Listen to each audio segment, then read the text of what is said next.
All right, ladies and gentlemen, I'm going to start calling the criminal docket for Atascosa County. State versus Tashana Caldwell. Your Honor, counsel's present. My client has waived appearance at this docket. Let me confer with the state, but I think we'll have an agreed order on that case, Your Honor. All right, thank you. State versus Ricardo Contreras. Present, sir. All right, I thought I saw Mr. Guerrero signing on. Yes, sir. So did I believe so. Well, I guess he got kicked back off. No, there it is. Roy Barrera Jr.'s office is on. All right. Well, you're still muted, ma'am. I'll back to that case. State versus Aaron Seth Ray. Oh, yes, go ahead. Mr. Barrera should be here shortly, Judge. All right, thank you. State versus Aaron Seth Ray. He's in custody, Judge. Okay. And it says this is 2 hours, all right? Your Honor, I've been conferring with Mr. Baird. We had an agreement. Now there may be some hesitation. I'm not sure, but we're corresponding by text. He should be on in a minute. All right. State versus William Weezer Wilson. Judge, he's present. We are, I guess, ready to go to trial whenever the court's available. All right. I will ask you to get Yeah, I'll confer with Adriana. get with dates from the coordinator's office. I'm going to post those right now, sir. Okay. Christopher Lee Aguilera. I see Mr. Gear. No show, and I'll recall. Your Honor, Christopher Lee Aguilera is in custody. In custody? Judge, I'm here. Sorry. Trying to go between two Zooms with Judge Cashin on the other one. If you could mark that conferring, I'll get with Kenny on that one. Okay, and he's in custody? He is in custody. Yes, Judge. Shannon Leanne Rice.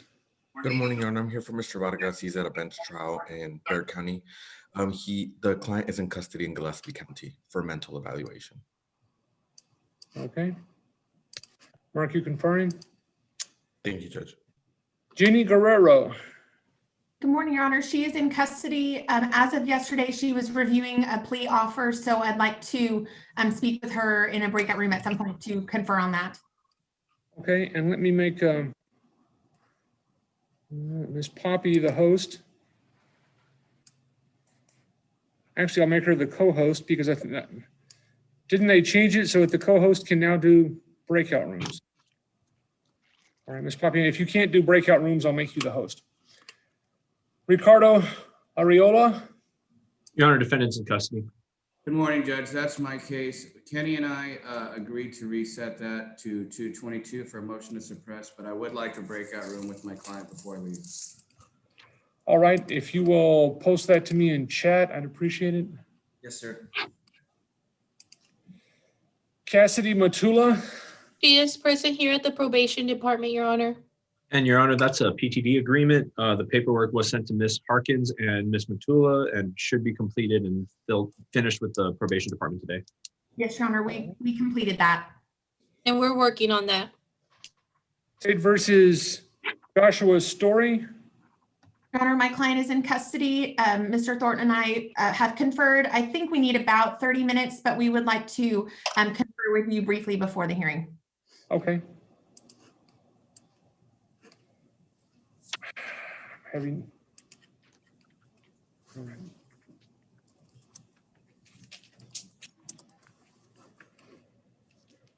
State versus Jeremy Cantu. He's in custody, Judge. All right, I'll recall. I don't see Mr. Keendaws. Nathan Perez. He is present with counsel, Your Honor. He's on Zoom. this case and the following case, Your Honor, there's a continuation of a hearing that we had back in November, and we're ready whenever the court's ready. Is the state ready? Yes, Your Honor. And was this a motion to do what? Your Honor, it was a motion. Well, forget what I actually titled it, but it was a situation where we have two co-defendants with Mr. Zamora representing both, where the state believes there's a conflict. So we were requesting the court to review that and make a decision on the conflict. Okay. All right, I'll mark you conferring. We'll probably get to that first or second. State versus Lori Lee Luna. Yes, Your Honor. She's in custody and counsel's present. If you can mark as conferring. All right. Thank you, Judge. I was told to be here today. All right, and Ms. Poppy, was there any, that was the only docket I had, right? Yes, sir.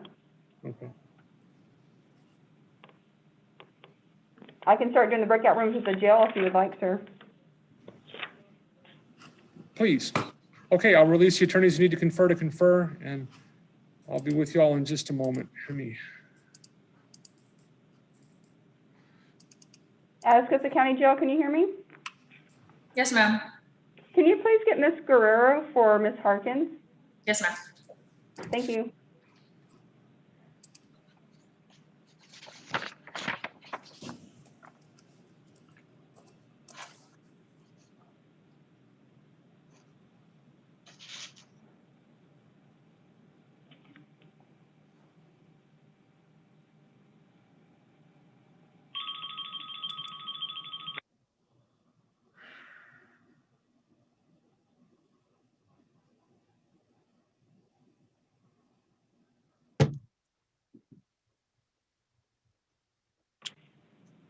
Mr. Gear, I'm going to put you and Kenny in a breakout room.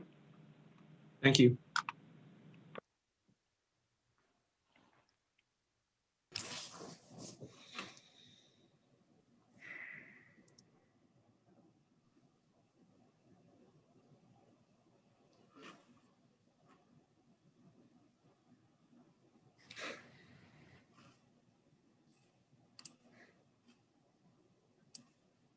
All right, and what day in November did we hear Perez in Spain? It was November the 9th.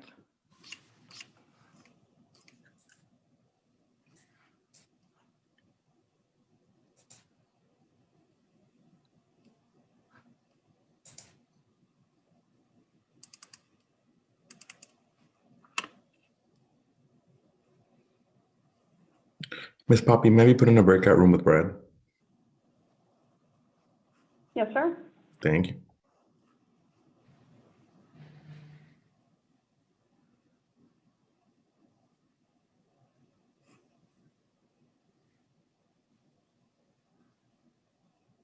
Judge Wilson, do you mind Yes. if I go to the breakout room, or do you need me to? No, go ahead. I'm going to pull my notes. Okay. Got the copies of the indictment pulled up in the state's motion, I think. Okay, so I'll be here just looking at stuff. If anybody needs me, speak up.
Okay. Jennifer, can you hear me? Good morning. Morning, sir. Hi, just got in and representing Mr. Contreras, Ricardo Contreras. Yes, And sir. Present. this case belongs to Brad, I think. If he's available, good morning, Your Honor. Good morning. Mr. Thornton is in a breakout room. Is your client present? Judge, we're looking for him. Well, actually, I see him. He's right below you on my He's here. screen. There he is. Okay. Oh, okay, yeah. We gave him all the Zoom information, and do you see him? I don't. Yes. I'm here, sir. Oh, I see you, Ricardo. Sorry, I'm sorry. That's okay, sir. So I'll put you on the list to confer with Brad when he's available. Oh, okay, so we just stand by until you get us to the break room, or what? Please. We'll do that. Thank you, Judge. Ricardo, stand by. Yes, sir.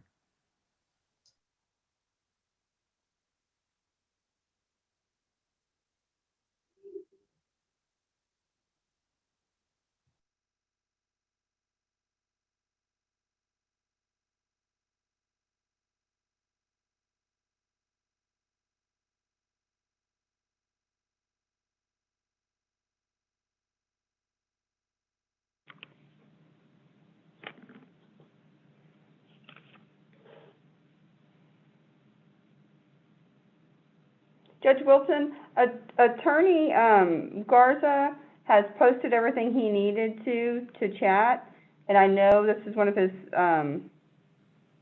we haven't seen him a lot in court, so I'm not sure he knows the process.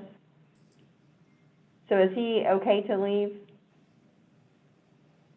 Yes. Is he still here? I believe he was. He was here a second ago. He and I have been chatting, Your Honor, and I told him that you will accept a reset via chat, and it's by agreement. Okay. Yes. As long as he's corrected, that's all he has. That's great. Yes. Okay.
Mr. Thornton, Mr. Barrera wanted to speak with you. Mr. Roy Barrera, are you available? Okay.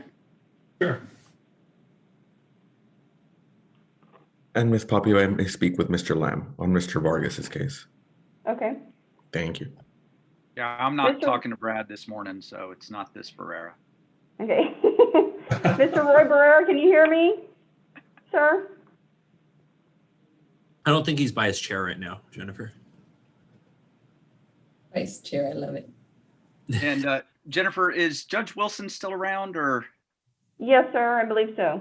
Okay, on Tashana Caldwell, what we're gonna do is I'm gonna prepare an agreed order and forward it to Ms. Biggs here within the next couple of hours. And so I don't know if we need to reset this to a monitor date, or we have an agreed order on it for an extension of the detention.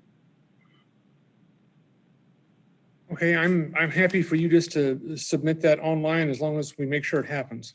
Okay, I'll submit that to Ms. Biggs before lunch today. Excellent. Thank you, Judge. May I be excused? Yes, sir. Thank you. Sir, do we set a monitor date like we have been on all the others, just for like 30 days before it expires, or?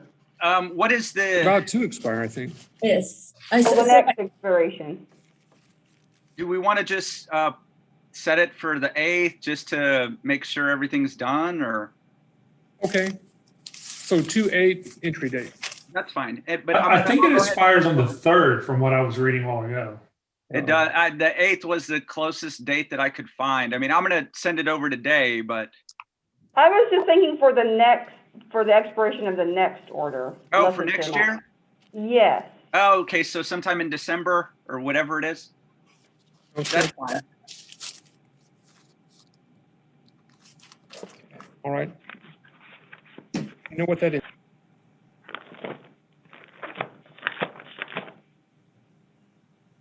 The last date we have for Atascosa would be December 15th right now. That'll be fine. Okay. That's my anniversary, but that's okay. You're excused after you post that. Thanks. Thank you.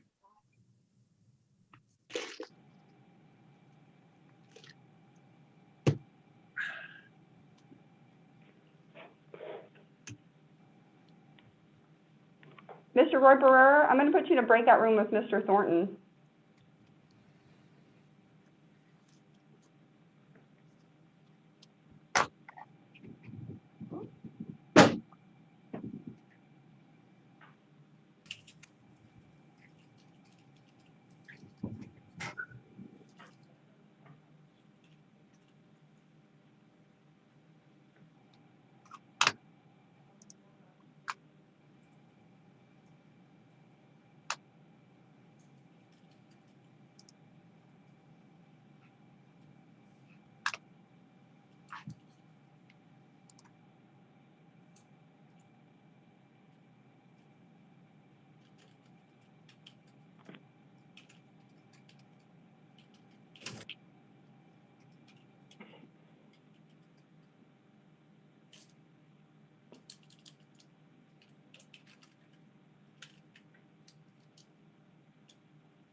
Miss Poppy, Yes, sir. can you put me in a breakout room with the jail so I can speak with Mr. Aguilera? Yes, sir, I have 2 ahead of you, okay? Fantastic. Thank you so much. Put me on the list. You're welcome.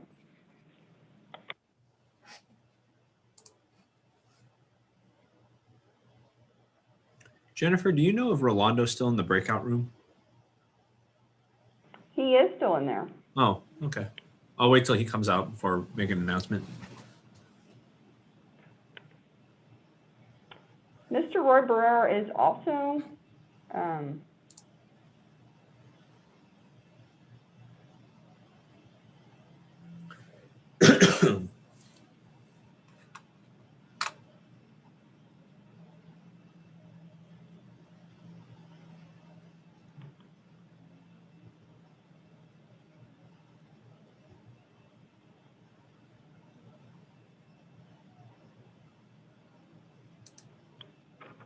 I know Mr. Arguez knows how to get out of the breakout room, but I'm gonna go join with Mr. Barrera to get him out of there. Okay. So I'll be back in like 2 minutes.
Okay, Jennifer, I'm back.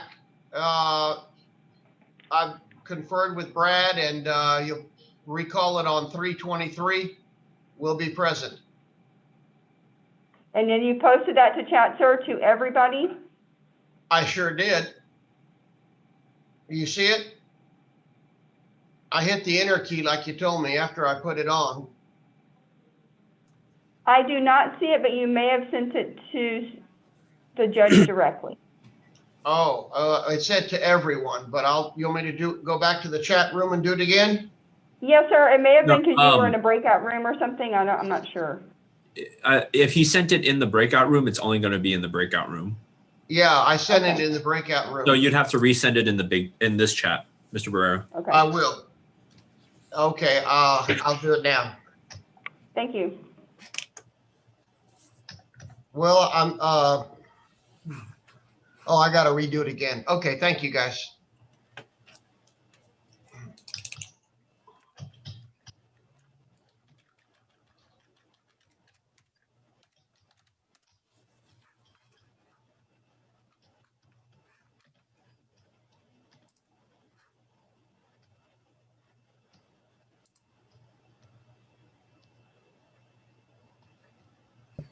And Miss Poppy, may I be put in line to speak to the jail, to Ms. Luna? Yes, sir. Thank.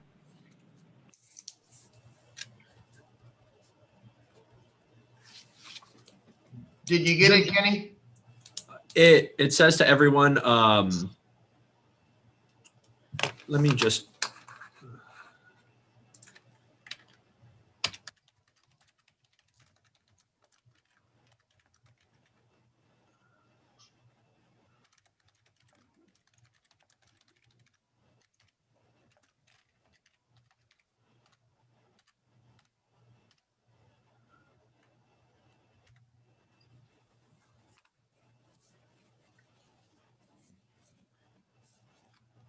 And I think that works. Okay, are we good, Jennifer? Yes, sir, now that we have that in chat, yes, sir. Okay, so is Mr. Contreras and I, are we excused? Yes, sir, and if the judge is listening, they have posted everything to chat. Okay, we'll see you on the Should be fine, 20th. sir. We'll see you on the 23rd. Thank you. Thank you. Pardo, you're excused. Is the judge, Your Honor, are you available for an announcement? Yes. Mr. Arguelles and I have spoken about Mr. Vargas's case on the first page, Shannon Leanne Rice. Right. She is currently in custody in Gillespie County, subject to a monitoring or subject to mental health evaluation.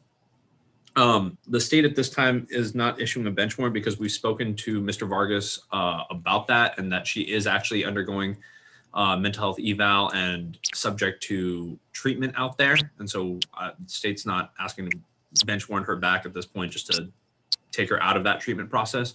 So I believe Mr. Arguelles has said we've agreed to a reset date for 3/1 of 2021 to monitor the mental health competency. All right. Is that a good date, Ms. Poppy? Yes, sir. Okay. And I already let Mr. Vargas know, Your Honor. I just texted him. All right. You're excused. And I've also let Mr. Arguelles know that to let Mr. Vargas know that to kind of keep in touch with her just to make sure in case she is found to be competent or if she's not in any facility so that we can get a bench warrant and get her back here as soon as possible. All right. Sounds good. Thank you, Judge. Thank you, Judge. And I'll keep on waiting for the jail. Judge, may I make an announcement as well? Yes. Judge, on my client, Jenny Guerrero, she did sign the plea paperwork. The jail is going to send it back to me. Do I e-file that before the plea? No, if ask the jail to go ahead and get the thumbprint while they're there. Okay, let me call over there to them, and then do I just I would upload just that? post it to me in chat would be probably the easiest. Okay, I will do that. Thank you, Judge. Judge, I'm going to go into the breakout room at the jail because they're not coming back, and we have quite a few on the list, so I'll be back in a few minutes. Jennifer, can you ask them to get her thumbprint when you're in there? Yes, I can. Okay, I think that'd be quickest. Thank you. Thank you.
Ms. Harkins?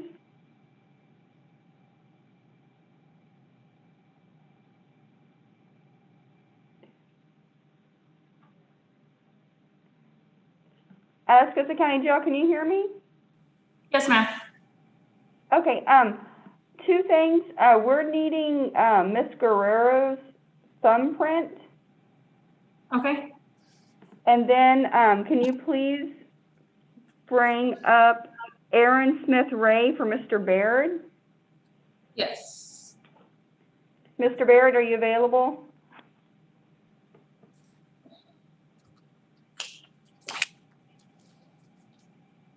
Actually, on the thumbprint, we don't have the judgments yet because I don't know how she's going to plead. So they wouldn't have the document to get her thumbprint on. Okay. Ms. Harkins, are you hearing Brad? I'm here, Brad. I'll shoot you a text. Okay. Now, Mr. Baird, can you hear me? We're going to be putting you in a breakout room soon with the jail. Ms. Poppy, would you make me the co-host? Absolutely.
All right.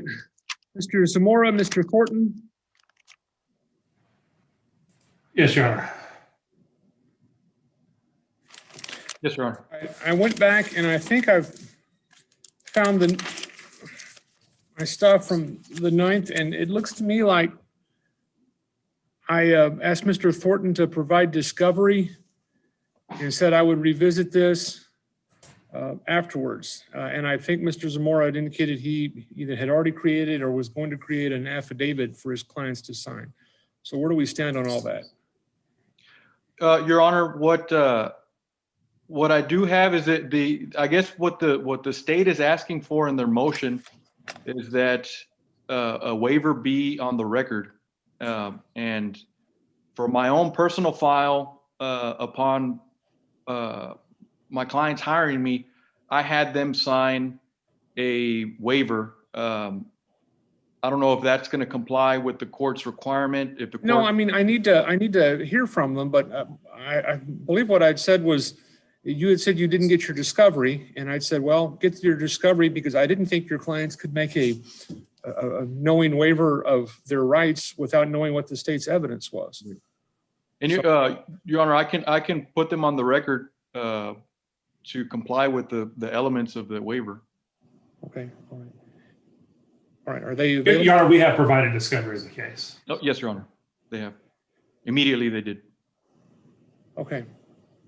All right, so it looks like they're both available. Let me ask Mr. Spain, Mr. Perez, for you to unmute. Ask you, first of all, I'll ask you each to raise your right hands and ask if you swear or affirm any testimony you may give in the matter now on trial will be the truth, the whole truth, and nothing but the truth, so help you God. Yes, sir. Mr. Perez? Yes, sir. All right, you can put your hands down. All right, what we're here for today is just the state has asked me to review the waiver or agreement you've apparently signed that says that Mr. Zamora can represent both of you. And the reason for that is that an attorney has an absolute right to be a strong advocate for their client.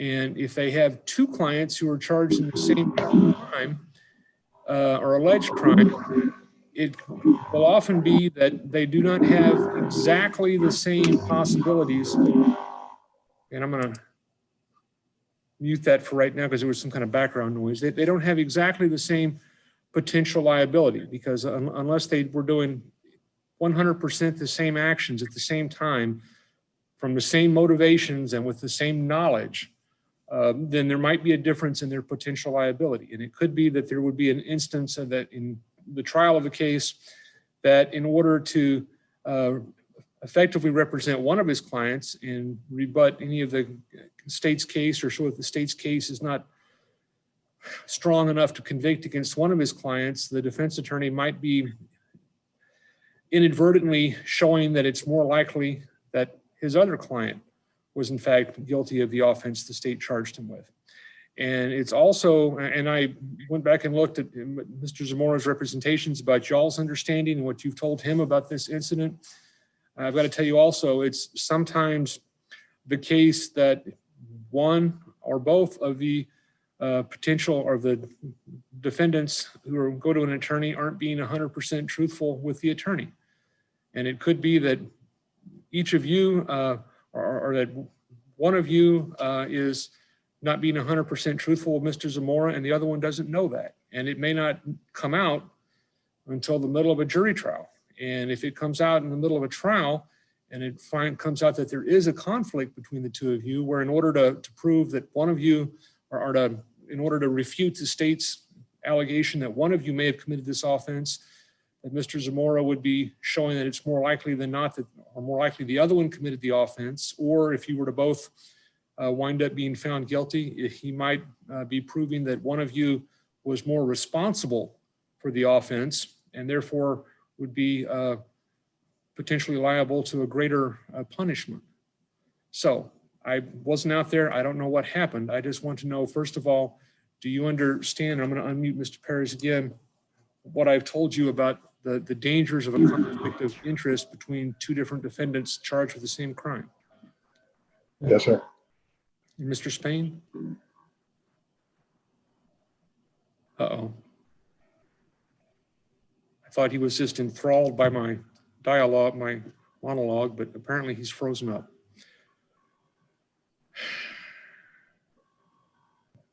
Okay.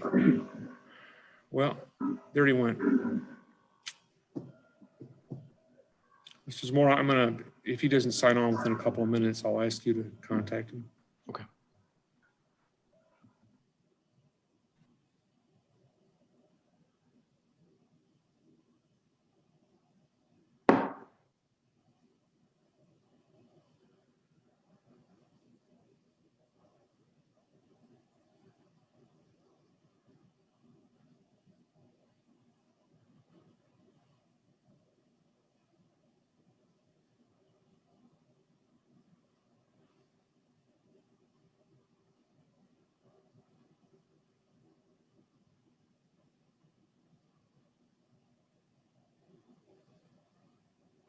All right, Mr. Zamora, if you would try and contact Mr. Spain.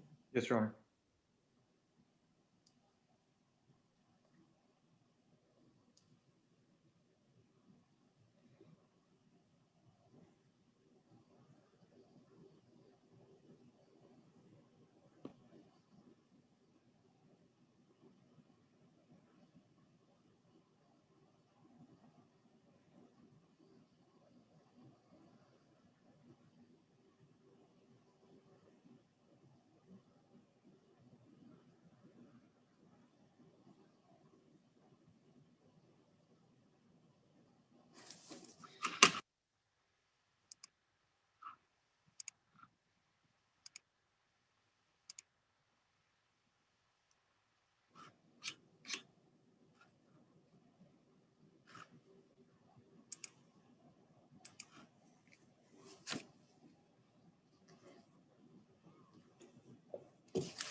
Your Honor, he is attempting to log back in. I guess he lost internet.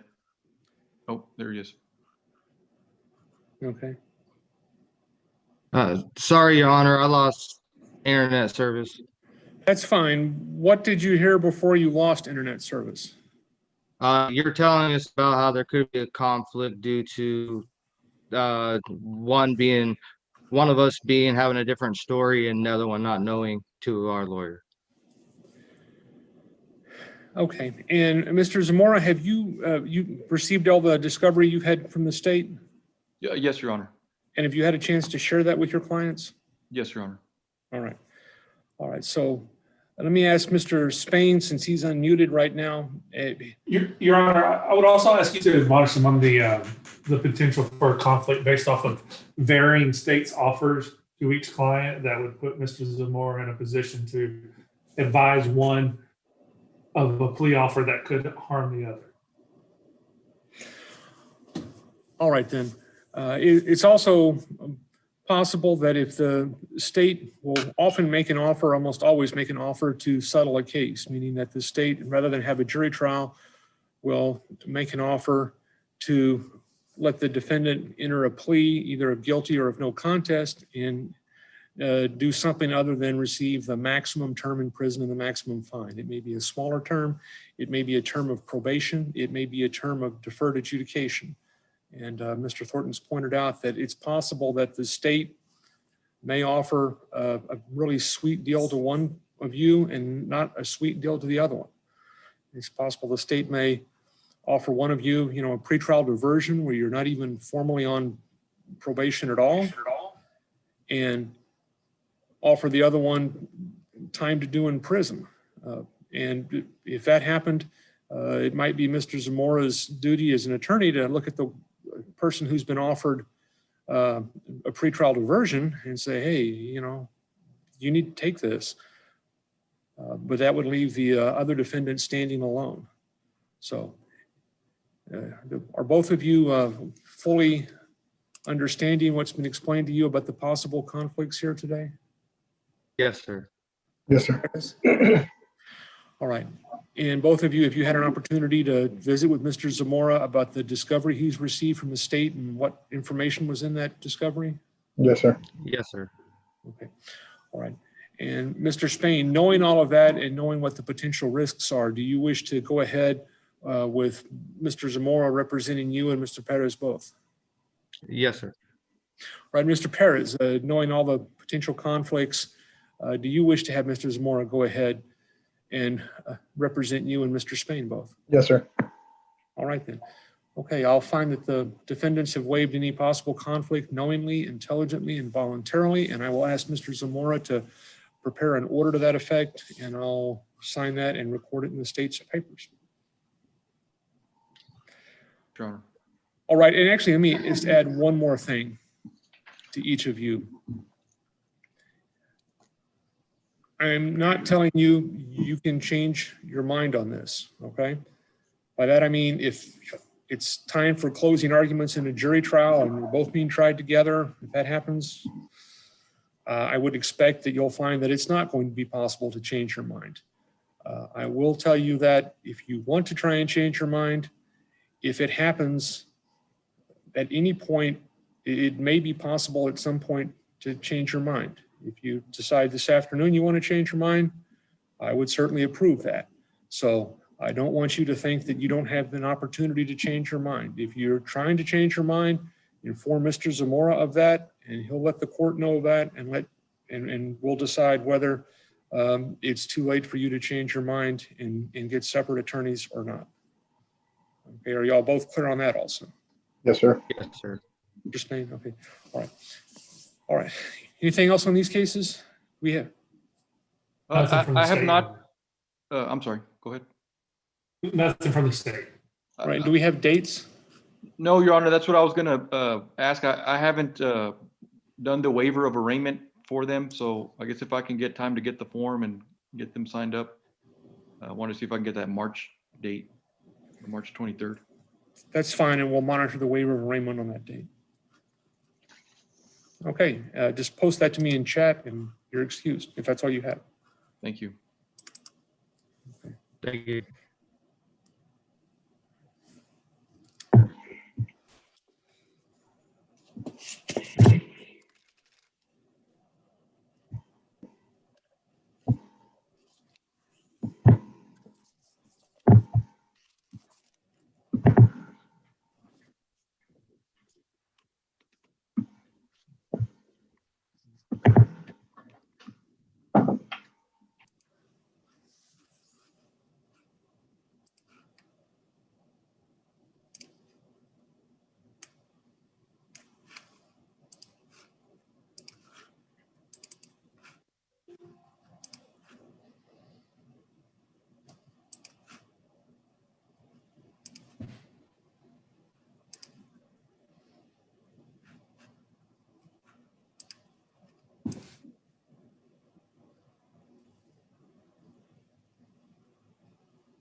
All right, Ms. Benavides, I just posted the Tashana Caldwell order of continued detention in a chat to you.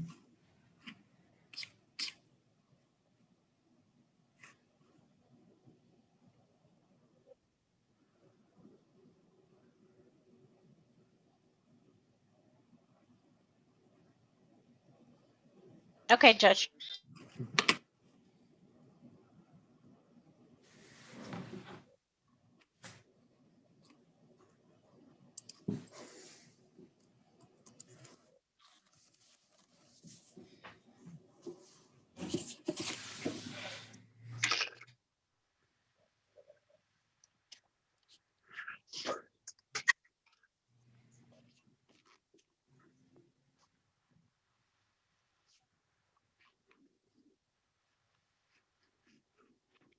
Okay, are the any other hearings ready to go?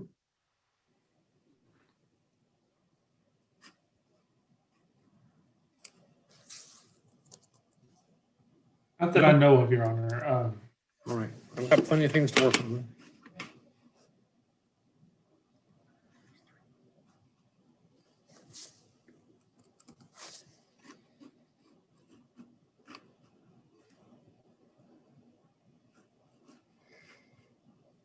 Hi, Miss Poppy. Is there still a line for the jail?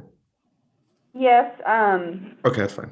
I'll keep on waiting. Adrian and Mr. Gear, and then, Mr. Perez, Mr. Gear, and then you, sir. There's Okay. 3 ahead of you. I'm gonna log off really quickly because I'm gonna move to my office and I'll relog in like in 5 minutes. Yes, sir. Thank you. Ms. Poppy, can I get a breakout room with Miss Ibarra from probation? Yes, sir. Thank you. Have we heard from Michael Baird this morning while I was in a breakout room or anything? He is in the breakout room right now with the jail. Oh, He did okay. respond to my chat, yes. Gotcha.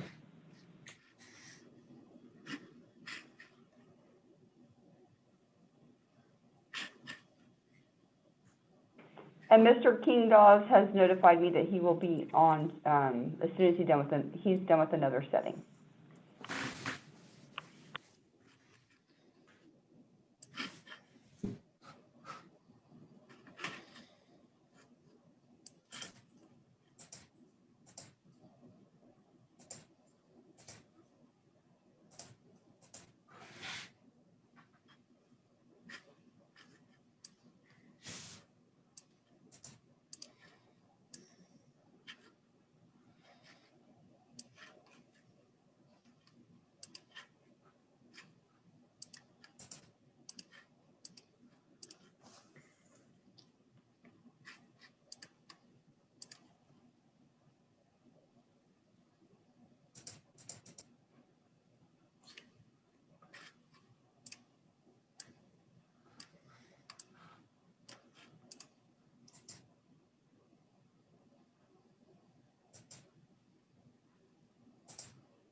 It just occurred to me all of a sudden that, I mean, it would be I'm sure an abuse of judgment to refuse to let them change their mind today or next week or something, when we're not even having court. And it might be a claim for ineffective assistance if you tried to state later that, well, I wanted to change my mind, but my attorney, and I could have, and my attorney never told me that. So better safe than sorry. Ms. Harkins, do you still need a breakout room, or is that with Mr. Lamb? Judge, I do not need a breakout room at this time. Okay, all right. You have the plea packs, Megan, are we ready to go, or? My office is having to sub in the signature pages on the PDF, so that's in the works. We're almost done, so I'll upload those here momentarily. Okay, I'll hang out then.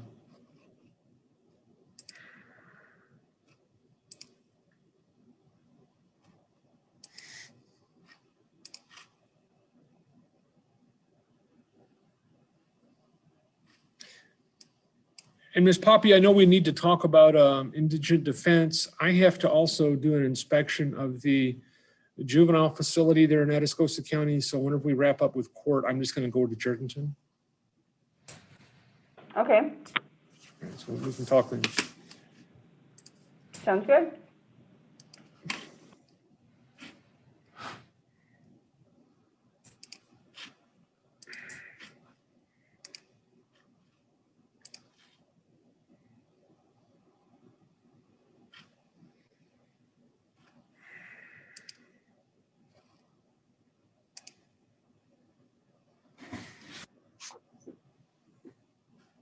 Ms. Ibarra, will you please join the breakout room with Mr. Lamb? Yes, ma'am, I will. Was it number 7? Yes, ma'am, and if you can't see it any longer, just hover at the bottom of your screen.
Your Honor, may I update the court on the Aaron Ray case? Yes. And I apologize, I wasn't present right at the call of the doc. I think I was in the waiting room waiting to come in. But about 24 hours ago, the state defense reached an agreement, and we will have that paperwork available for the court shortly. So I know, I think it's just a matter of downloading, uploading, but we'll be ready here in about 5-10 minutes. Okay. Thank you, Your Honor. Let me know.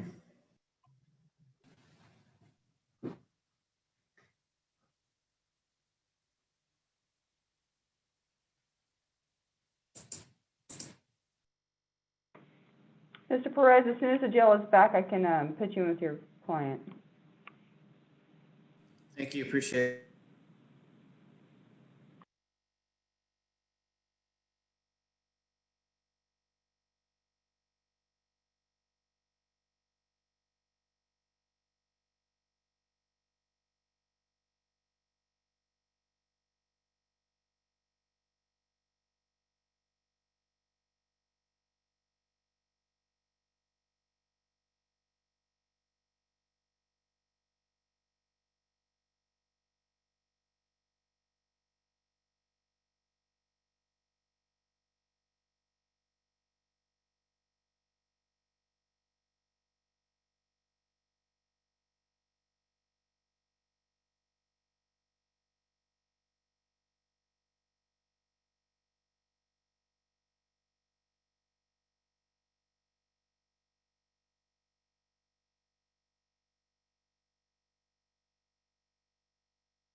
Judge, if you're not needing the jail for anything else, may we proceed with the breakout rooms with the defendant?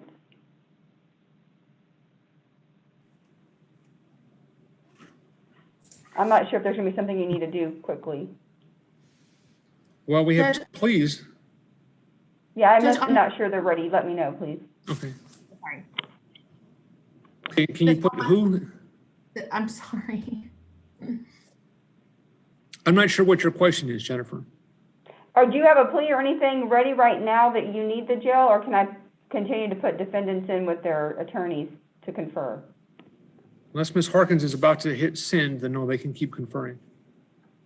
Judge, the paperwork is just slowly uploading to the chat. So it has not uploaded yet. That's what's going on. Oh, well, here's one. Yeah. Now let's see if I can download this and open it. That doesn't always happen. The other one's just slowly uploading.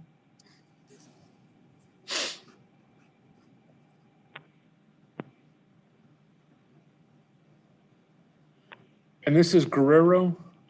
Yes, Your Honor.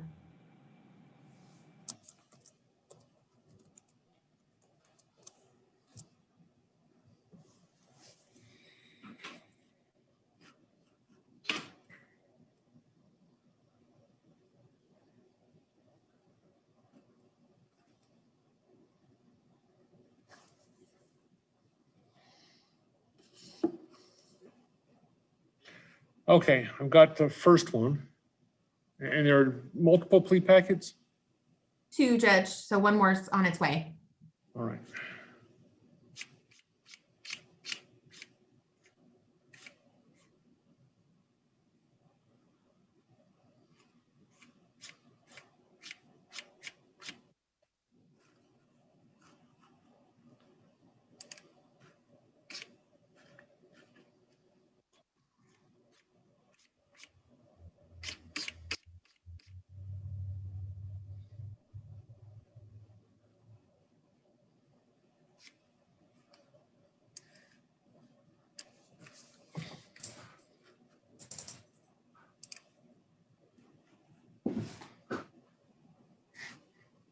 I just uploaded the judgments and the motion to dismiss to go along with it, Judge. Okay.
All right, and I have the stuff from Mr. Thornton.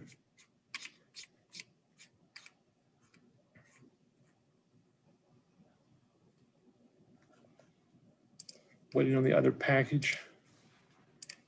Ms. Harkins. It's going so slow, Judge. I don't know why. I had a lot of difficulty earlier this week on a civil case in Atascosa County. I had to go home and I don't know that it was my internet speed because Zoom was working perfectly, but I couldn't download the things, the documents they wanted me to look at.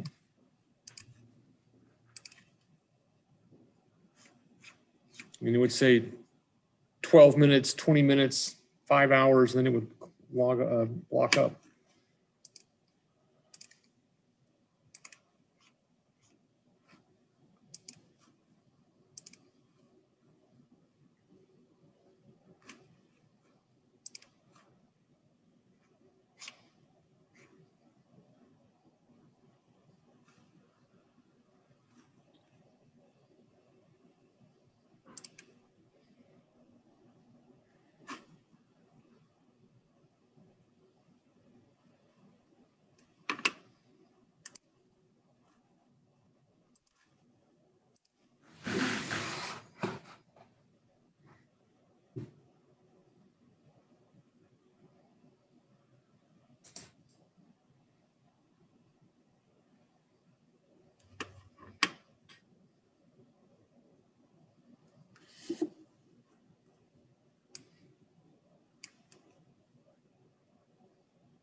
Judge?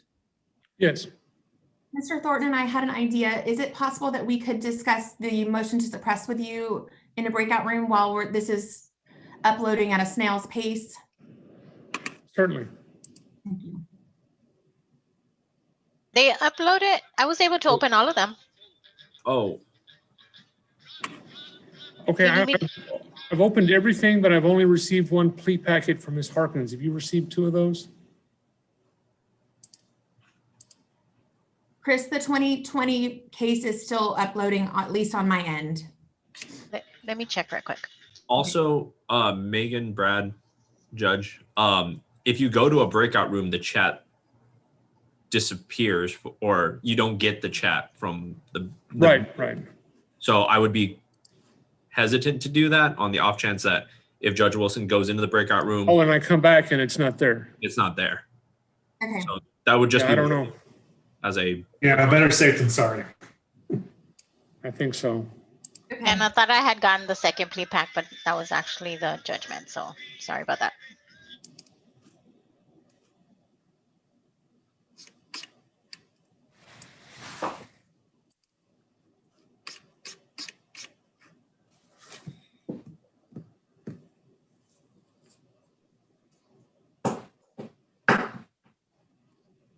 And is Ms. Guerrero at the jail yet? I mean, she's not in the jail room. We can ask her to ask the jail if you could bring Jenny Guerrero. Yes, sir.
Hey, it just sent.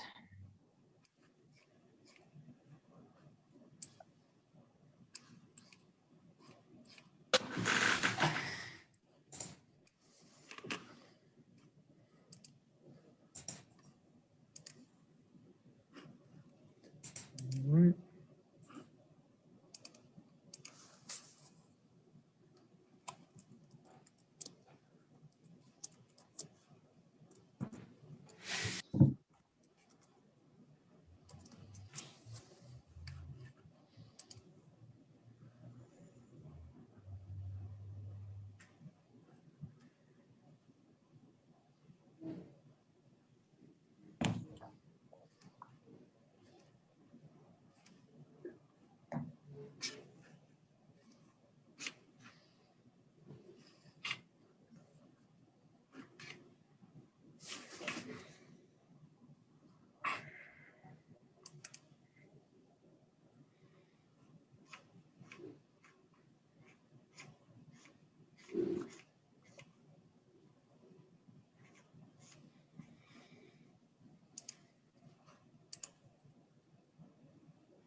All right, calling State versus Jenny Guerrero.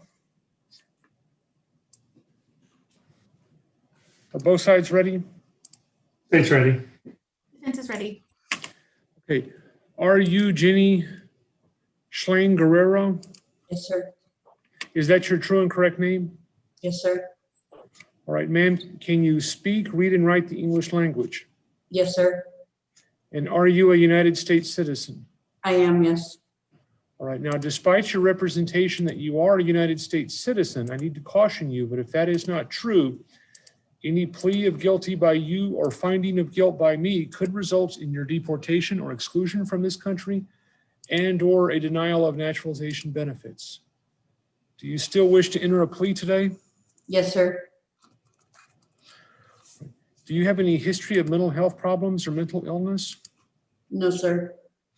All right, counsel, do you believe your client is competent to stand trial? In my opinion, she is competent, Your Honor. All right, ma'am. You stand charged by indictment in two different cases, 1912-309 and 20-02-0040. All right. Both of them are third-degree felonies. I'm going to share my screen for a moment. Your Honor, there's a third case that's 1912-0310 that is being taken into consideration as well. Okay, all right. All right. And in cause number 1912-0369, the state, rather the grand jury has alleged that in Atascosa County, on or about September 23rd of 2019, that you, with the intent to defraud or harm another, possessed with the intent to pass a forged writing, and that you knew that that writing was forged and that that writing had been completed so that it purported to be money. That is a fake $50 bill. And here's a photograph of or a copy of the alleged fake $50 bill. That alleges a third-degree felony, which is punishable by confinement for not less than 2 and not more than 10 years, and by a fine not to exceed $10,000. Now, in cause number 20-02-0040, it's alleged that on or about October 31st, 2019, in Atascosa County, Texas, that you, with the intent to defraud or harm another, possessed with the intent to pass a forged writing, knowing that that writing was forged and that forged writing had been completed so that it purported to be money, a fake $50 bill. And here is again, a copy of the alleged fake $50 bill. That is another alleged third-degree felony punishable by confinement for not less than 2 and not more than 10 years, and by a fine not to exceed $10,000. So, do you understand what you're charged with in both counts and what the range of punishment is? Yes, sir. And Mr. Thornton, on the case that's being dismissed, is that also a third-degree felony? Yes, there's counts 1 and 2, and they're both the same as these, forgery and money. All right, ma'am. So you understand that the plea bargain you have worked out with the state is not binding on me. I do not have to follow it, but if I decide not to follow it, I will allow you to withdraw your plea and start over. You understand that, ma'am? I need to ask you to answer out loud so the court reporter can take it down. Yes, sir. Okay. You understand that if I do follow the plea bargain agreement that you have, and the sentence I impose is not harder on you than what you've agreed to, you will not be able to appeal this matter? Yes, sir. All right, I want to show you some documents that appear to have your signature on both of these cases. I'll start out with the 1912-309 case. And from now on, I'm going to call it the 309 case. It's titled Admonitions to the Defendant for Plea to the Court. Let me ask you, on paragraph 2.12, is this your signature? Yes. The next page where it says verification. Yes. And do you swear or affirm that everything that appears above your name where it says verification is true and correct? Yes, sir. Did you also sign on the certification of appeal? Yes, sir. Agreed punishment? Yes, sir. Waiver of preservation of evidence? Yes, sir. And the discovery compliance certificate? Yes, sir. All right, now let's go to cause number 20-0240, which I'm going to call the 40 case. These are the same documents. Let me ask, did you sign at paragraph 2.11? Yes, sir. Verification? Yes, sir.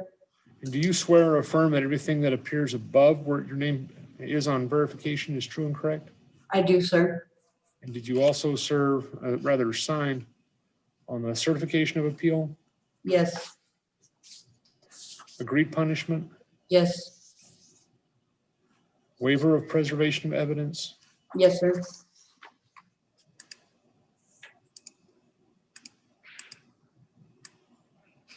And the discovery compliance certificate? Yes. Now, did you read all of these documents yourself, or did Ms. Harkins read them to you? Both. I read them myself and she read them to me. All right. Did you understand these documents before you signed them? Absolutely, yes. All right. And are you satisfied with the work your attorney has done for you? Yes. All right, counsel, do you believe you received all of the discovery you're entitled to in a timely manner? Yes, Your Honor.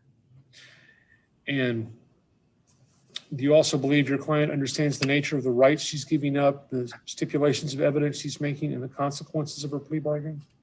Yes, Your Honor. Okay, I will accept the discovery compliance certificate, and I'll find that the defendant has made her waivers of right and stipulations of evidence knowingly, intelligently, and voluntarily, and I will accept them and approve them. And I'll ask you in the 309 cause number to the state jail felony offense of, pardon me, third degree felony offense of forgery. Do you plead guilty or not guilty? No contest, Your Honor. Right. And you understand, ma'am, that a plea of no contest might be different than a plea of guilty if you were to get into a civil lawsuit over what you were doing on the day in question, but that for all purposes inside this criminal case, pleading no contest is the same as pleading guilty? Yes, sir. All right. And in the 40 case, third degree felony offense of forgery, what is your plea? No contest, sir. All right. And did anybody promise you anything other than your plea bargain with the state to get you to make these pleas of no contest? No, sir.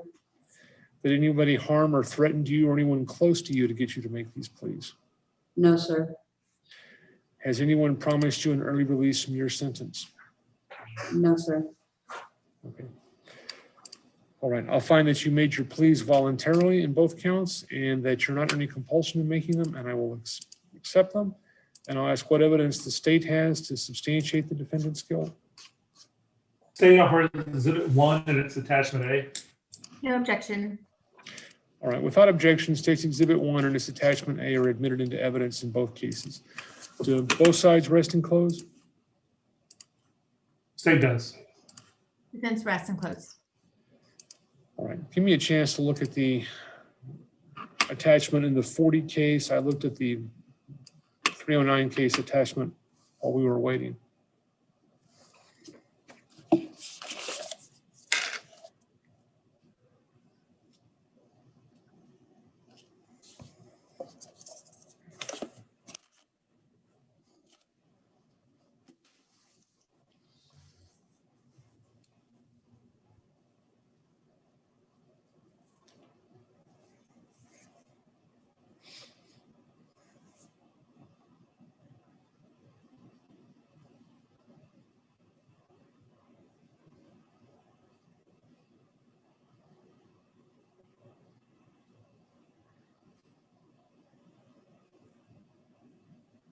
All right, I'll find there is enough evidence to substantiate the defendant's guilt on both counts. Are both sides ready for punishment?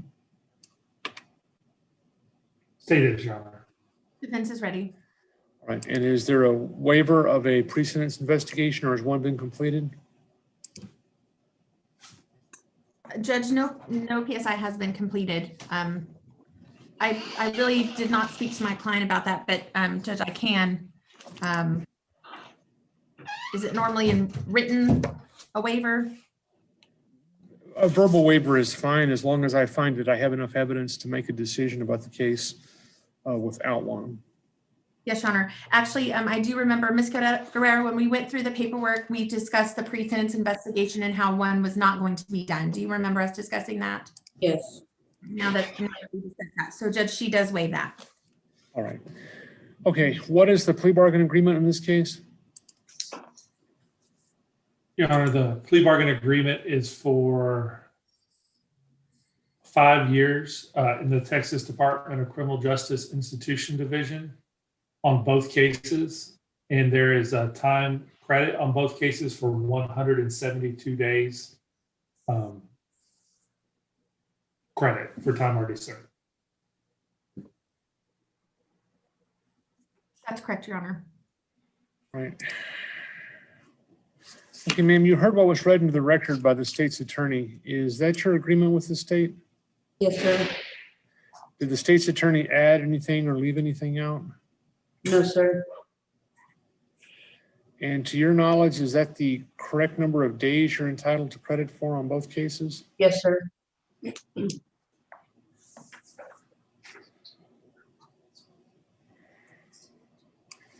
me just a moment. Yes, sir. Okay, is it just a coincidence that the arrest dates are different, but the number of days credit's exactly the same? I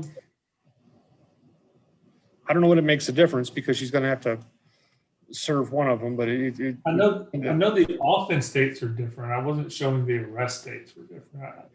All right, well, the September 23rd case, she was taken into custody on that day. And the other case has a October 31st offense date.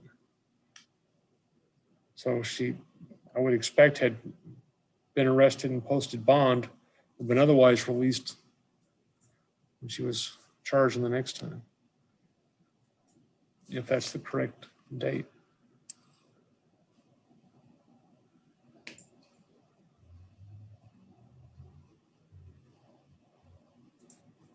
I'm trying to pull up the notes. Hold on just 1 second. Let's see.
Yeah, it looks like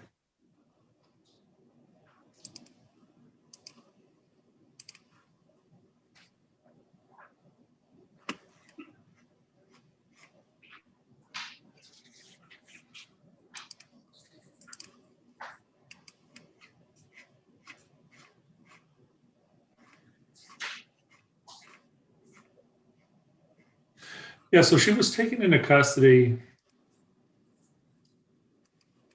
I believe that two of the sequences of dates that we're giving her credit for, we're probably doubling.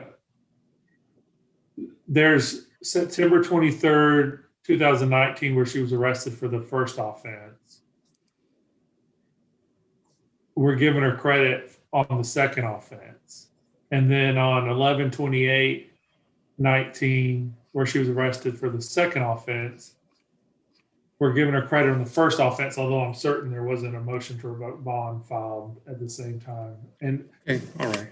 And so I guess we're doubling up those two. They're 22 and 25 days respectively. And so we're probably 22 days over on each one, but we'll honor that agreement because we've already discussed that. Okay, that's fine. All right, ma'am. So then you're satisfied with the time you're being given credit for? Yes, sir. All right. Let me ask, does Ms. Guerrero have any previous criminal history?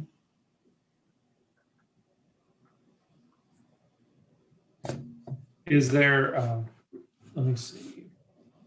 There is.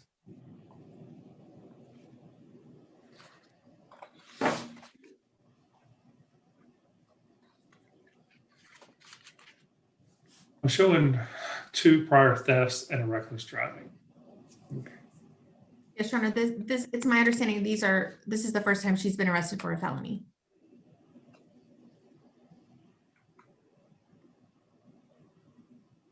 I believe the theft was a felony, but she was punished under 1244A.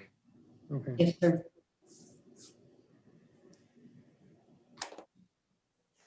All right, well, let me just be blunt. I don't know what was going on, what brought this behavior about, but this case just screams someone who's using drugs, probably methamphetamine, who's desperate to get money to buy those drugs. And will very often give that person an opportunity to take treatment. But it's hard enough to do that when people want to quit. If somebody is not wanting to do that, I'll certainly honor that thought process that they're going through. So is that something that's been discussed? Let me just ask the attorneys. No, that wasn't something that was on the table for the state based off of the extensive operation that was present in one of the cases to forge the money, including printers and ink and scanners. And it didn't just appear to be somebody who had some fake bills, but a very large operation. And so we didn't offer probation based off of that.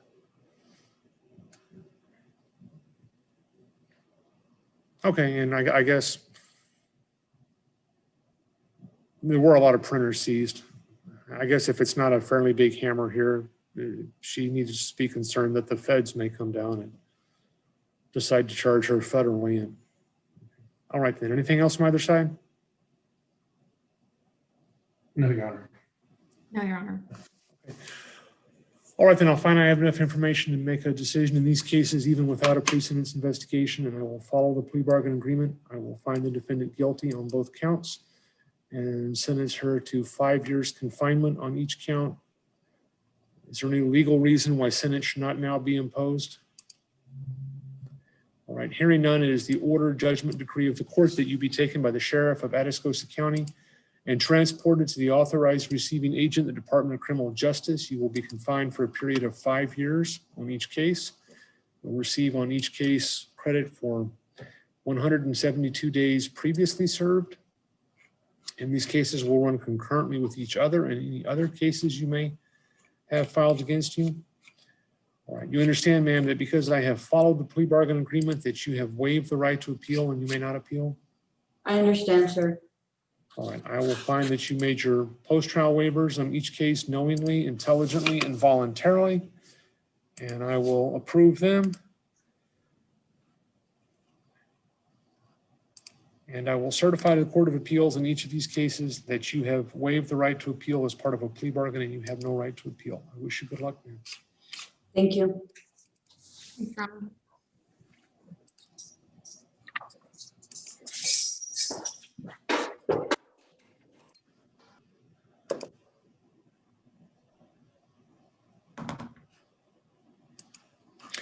All right, so let me see if I can get these uploaded. Dismissal.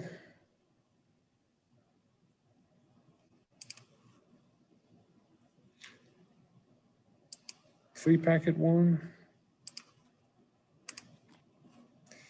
Free packet 2.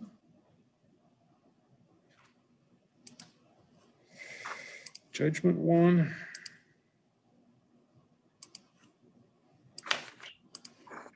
Judgment 2. And there's that motion to dismiss as well. Yes, I got that first. Okay. All right, so let me get this from Mr. Baird.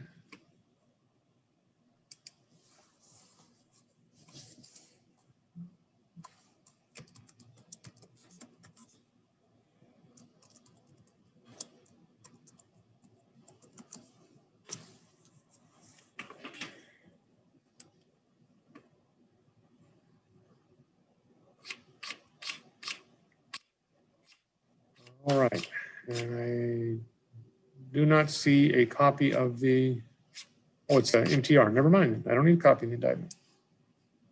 Unless it says that in the front page. I just looked to see what was there. Okay, you ready on Aaron Seth Ray?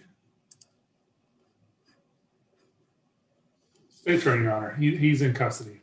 Right. Okay, we get Mr. Ray to the jail.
We got needing anybody on the jail side?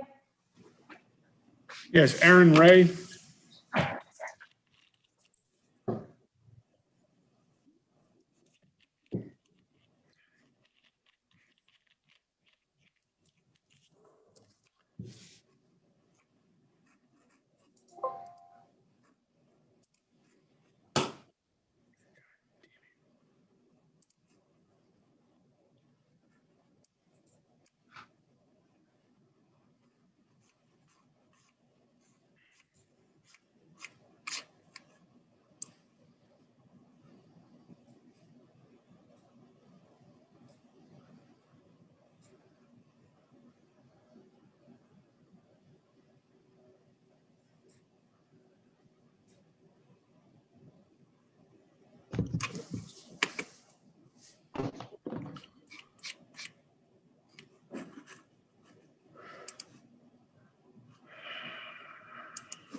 Okay, calling State versus Aaron Seth Ray. Are both sides ready?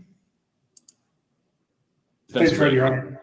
Okay. Are you Aaron Seth Ray? Yes, Your Honor. Right, Mr. Ray, can you speak, read, and write the English language? Yes, sir. And are you the same Aaron Seth Ray who was placed on deferred adjudication probation? Yes, Your Honor. Okay, on or about January the 28th, 2019 for the second-degree felony offense of aggravated assault with a deadly weapon. Sounds correct. All right, and you understand, sir, that on that date, the judge found there was enough evidence to say you were guilty of that crime, but did not do so. Instead, the judge deferred or put off a finding of guilt and placed you on deferred adjudication probation. And if you successfully complete that deferred adjudication probation, the case against you will be dismissed and you'll have no conviction. But the state has alleged that you have violated the terms of your deferred adjudication probation. And if that is true, then you could be found guilty and you could be sentenced to anything that's a legal sentence for a second-degree felony. That is not less than 2 and not more than 20 years in prison and a fine up to $10,000. Do you understand that? Yes, sir. Okay. Now, the state is alleging that you violated rule number 11 of your deferred adjudication probation, where they're alleging that you failed to report to your probation officer in February of 2020. All right. So do you understand what it is the state is alleging you did wrong? I do, Your Honor. Do you understand that the plea bargain agreement you have with the state is not binding on me? I don't have to follow it, but if I decide not to follow it, I will allow you to withdraw your plea. Yes, Your Honor. And if I do follow the plea bargain agreement that you have with the state, and the sentence I impose is not harder on you than what you have agreed to, then you will not be able to appeal this matter? Yes, sir. All right. I want to show you some documents that appear to have your signature. They're titled Written Waiver and Consent to Stipulation of Testimony, Motion to Revoke. And let me ask here on page 3, is this your signature? It is, Your Honor. And do you swear or affirm to me that everything that written above your signature is true and correct? Yes, sir. All right. And did you also sign where it says plea bargain agreement? Yes, sir, I did. On page 2 of the waiver of time to file notice for a motion for new trial? Yes, sir. On the certification of right of appeal? Yes, sir. All right. Did you read these documents yourself or did Mr. Baird read them to you before you signed them? Yes, sir. Do you understand these documents before you signed them? I do. And are you satisfied with the work that your attorney, Mr. Baird, has done for you? Yes, sir. All right. Counsel, do you believe your client understands the nature of the rights he's giving up, the stipulations of evidence making, and the consequences to his plea bargain? Yes, I do, Your Honor. All right, sir.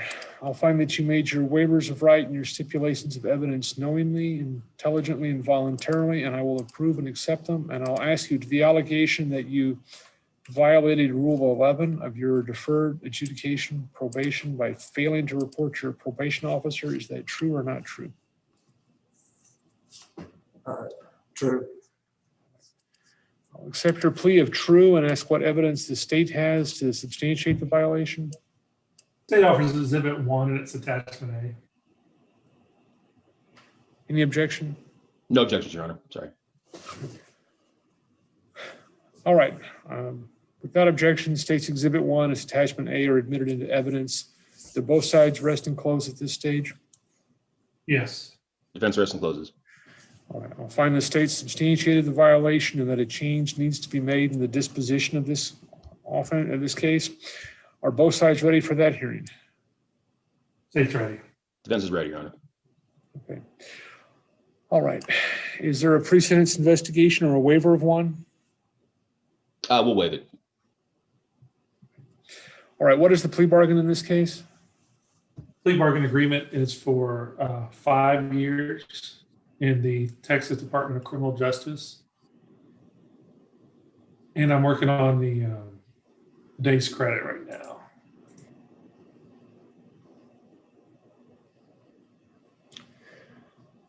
All right, Mr. Ray, apart from the number of days that you're entitled to credit for the time you have spent in jail so far, is that your plea bargain with the state?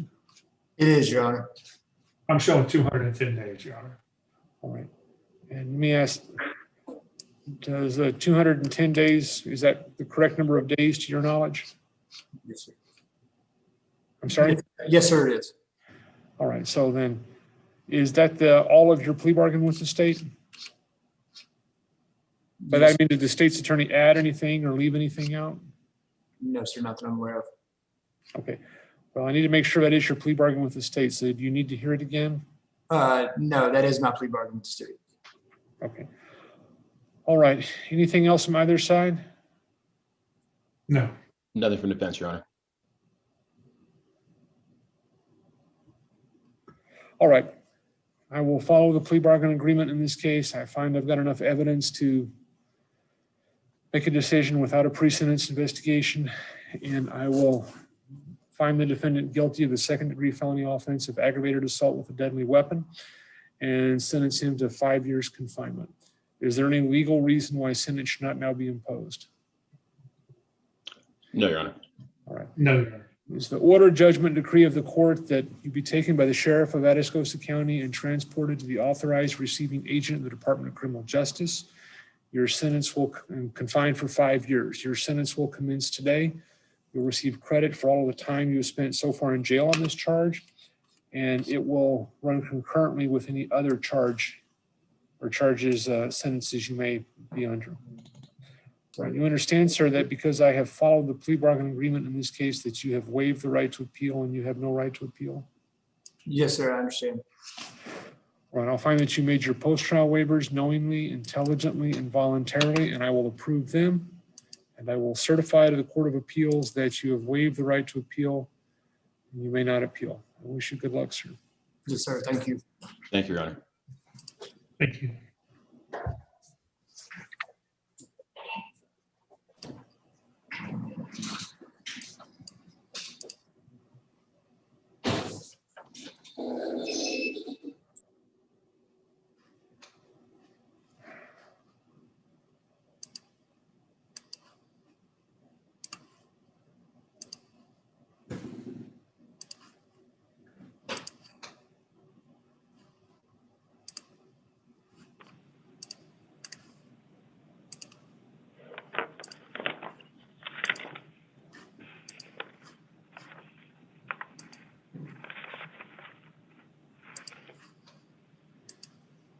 Judge Wilson, may I ask the jail to bring your defendant to confer with the attorney, or are you still needing them?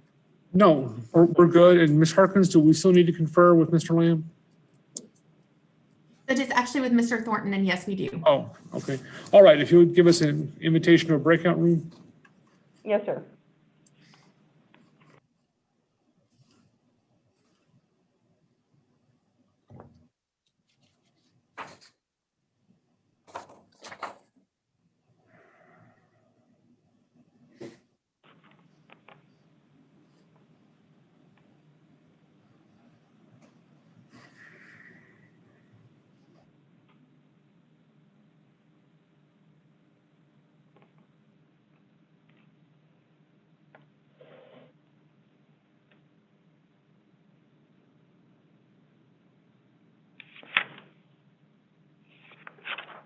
Can the Atascosa County Jail hear me? Yes, ma'am. Let me make sure the attorney's still on. Mr. Perez, yeah, you're still there. Your client was who again? You wanted to speak with? Ricardo Ariola.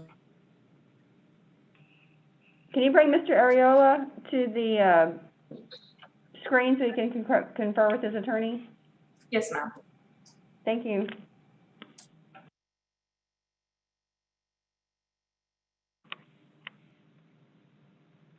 Mr. King-Dawes, were you needing a breakout room with Mr. Lamb before you speak with your client? Actually, no.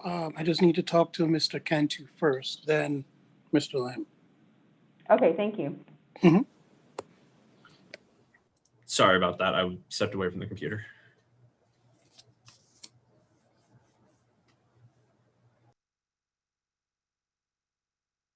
Mr. King Dawes is going to speak with his client before he speaks with you, Mr. Lamb. That's fine. Thank you.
We're going to be a recess until 11:15, and then we will begin the motion to suppress.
Good morning for the folks that just joined us. Judge will be back at 11:15 for proceedings, okay?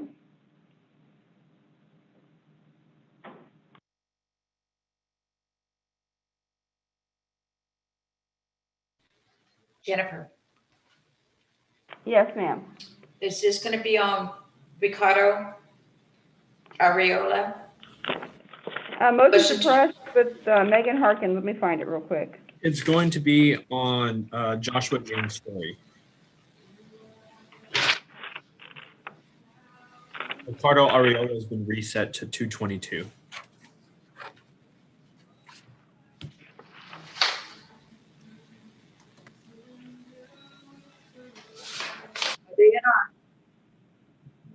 What page? Page 2, the last one down. Ah, got it. Thank you. You're welcome.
Miss Poppy, is there somebody with the jail right now, or should I just keep on waiting?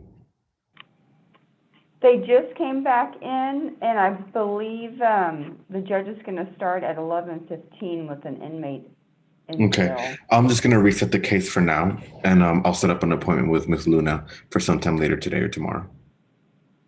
Okay, sorry about that. No.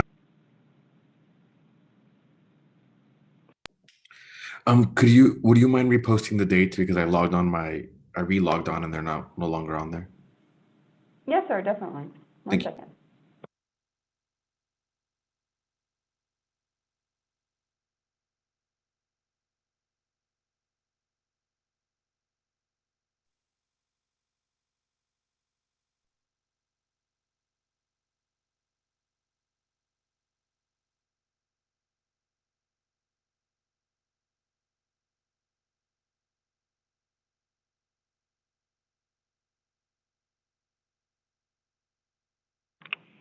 Could the jail go ahead and bring up Mr. Story? Yes, ma'am. Thank you.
All right, ladies and gentlemen, I need a few more minutes. I'm looking at something. I'll be with y'all very shortly.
All right, is this state, calling State versus Joshua James Story? Are both sides ready? State's ready. Defense is ready, Judge. Let me download the document, Ms. Harkins. Give me a moment.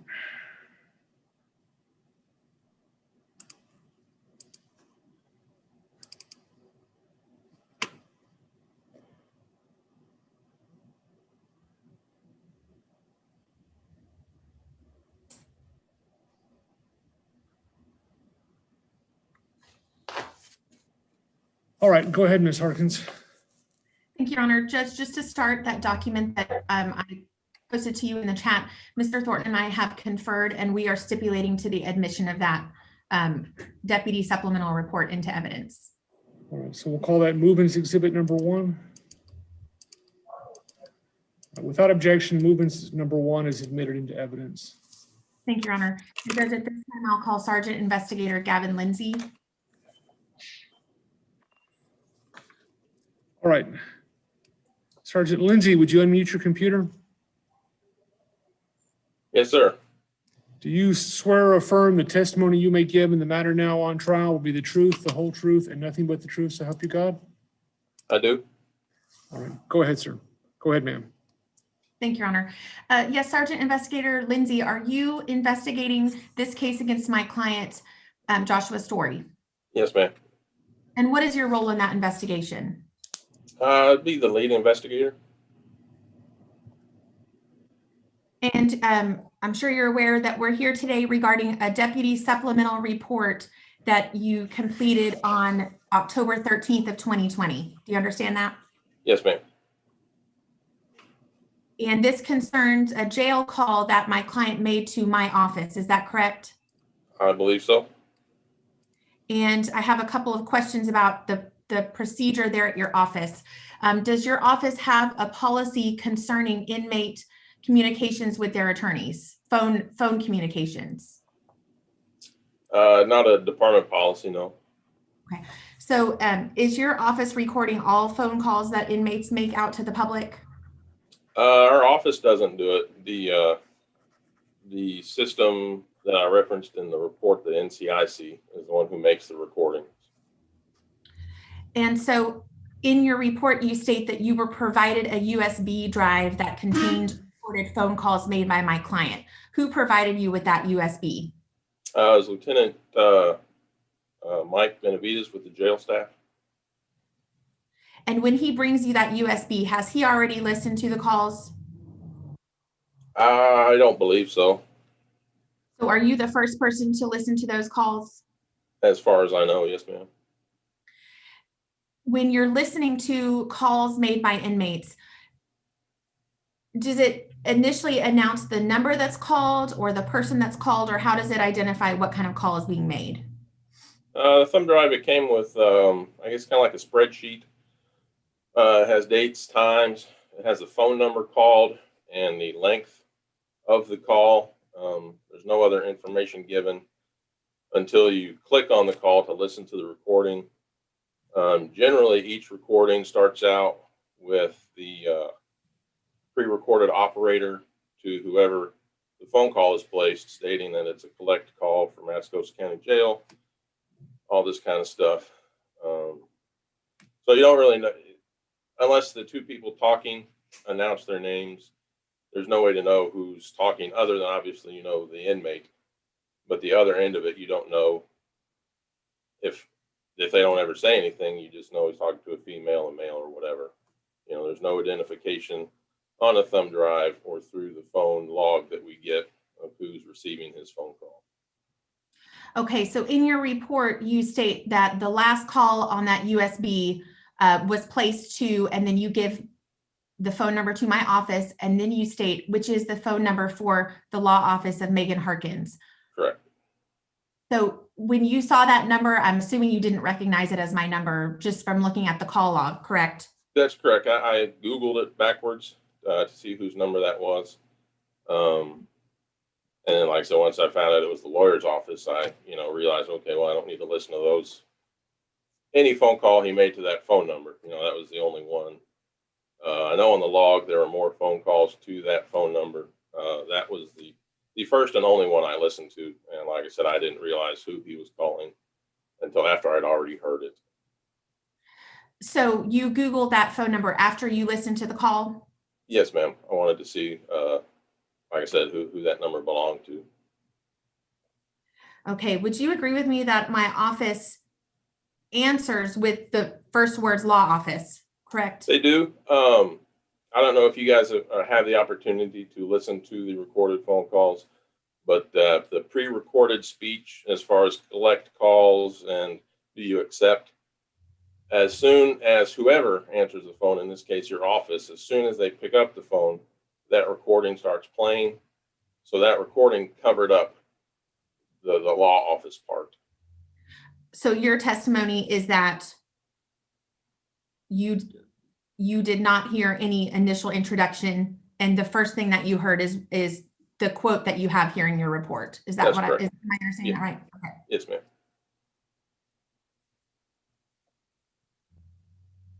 And when listening to that call, is it right that my assistant identified herself correct, but you don't know who she is, right? Right. I think you just, I have just a printout of my narrative here. That was a while back. Yeah, she just identified herself as Samantha, I think. And then based on your report, the first sentence that my client says at least has my first name of Megan, right? Correct.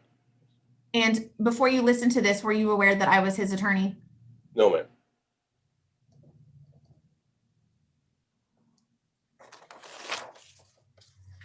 Okay, would you agree with me that as my client's statement proceeds, it's pretty clear that this is a legal conversation, right? Correct. Yes, ma'am. Did the call continue on and you stopped listening to it, or did you listen to the whole call? I listened to the whole call. It was relatively short. Like I said, what I've quoted there was the extent of the call. So I listened to the whole thing. Yes, ma'am. And have you ever listened to any calls between Mr. Story and my office before this one? No, ma'am. What about after this one? No, ma'am. That was the last recorded phone call we took was that phone call. The last recorded call with my client? Yes, that he made from the jail. Yes, ma'am. Okay. Judge, I'll pass the witness. Mr. Thornton? Just real briefly.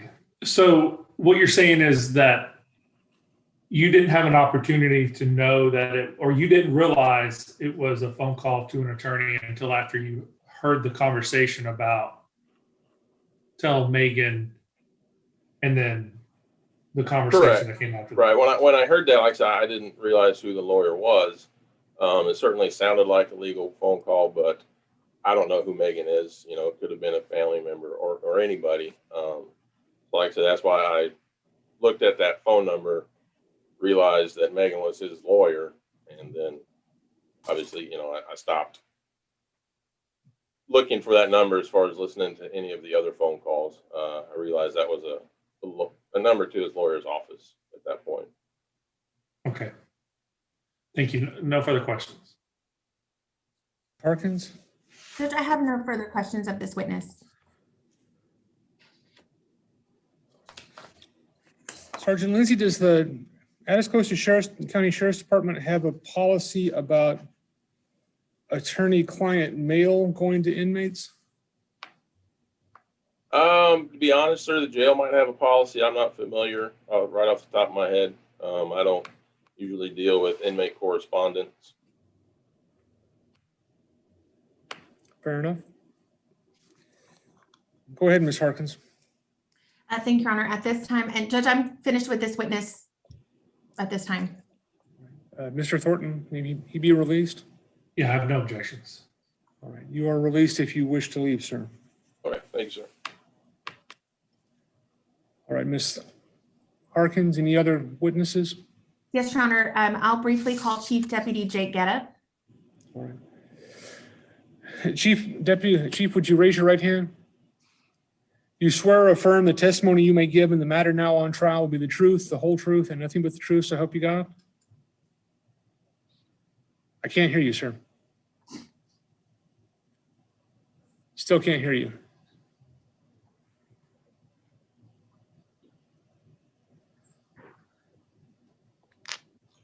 Apparently your microphone's not working. You're not muted, but we can't hear anything.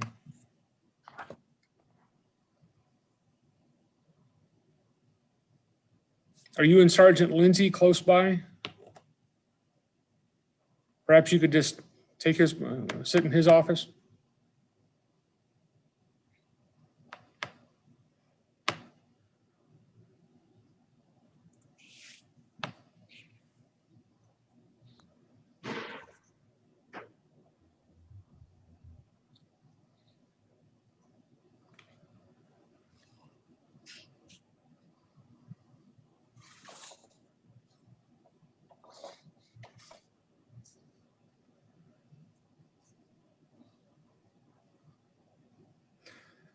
All right, and if you'd remove your hat in court, go ahead, Ms. Harkins.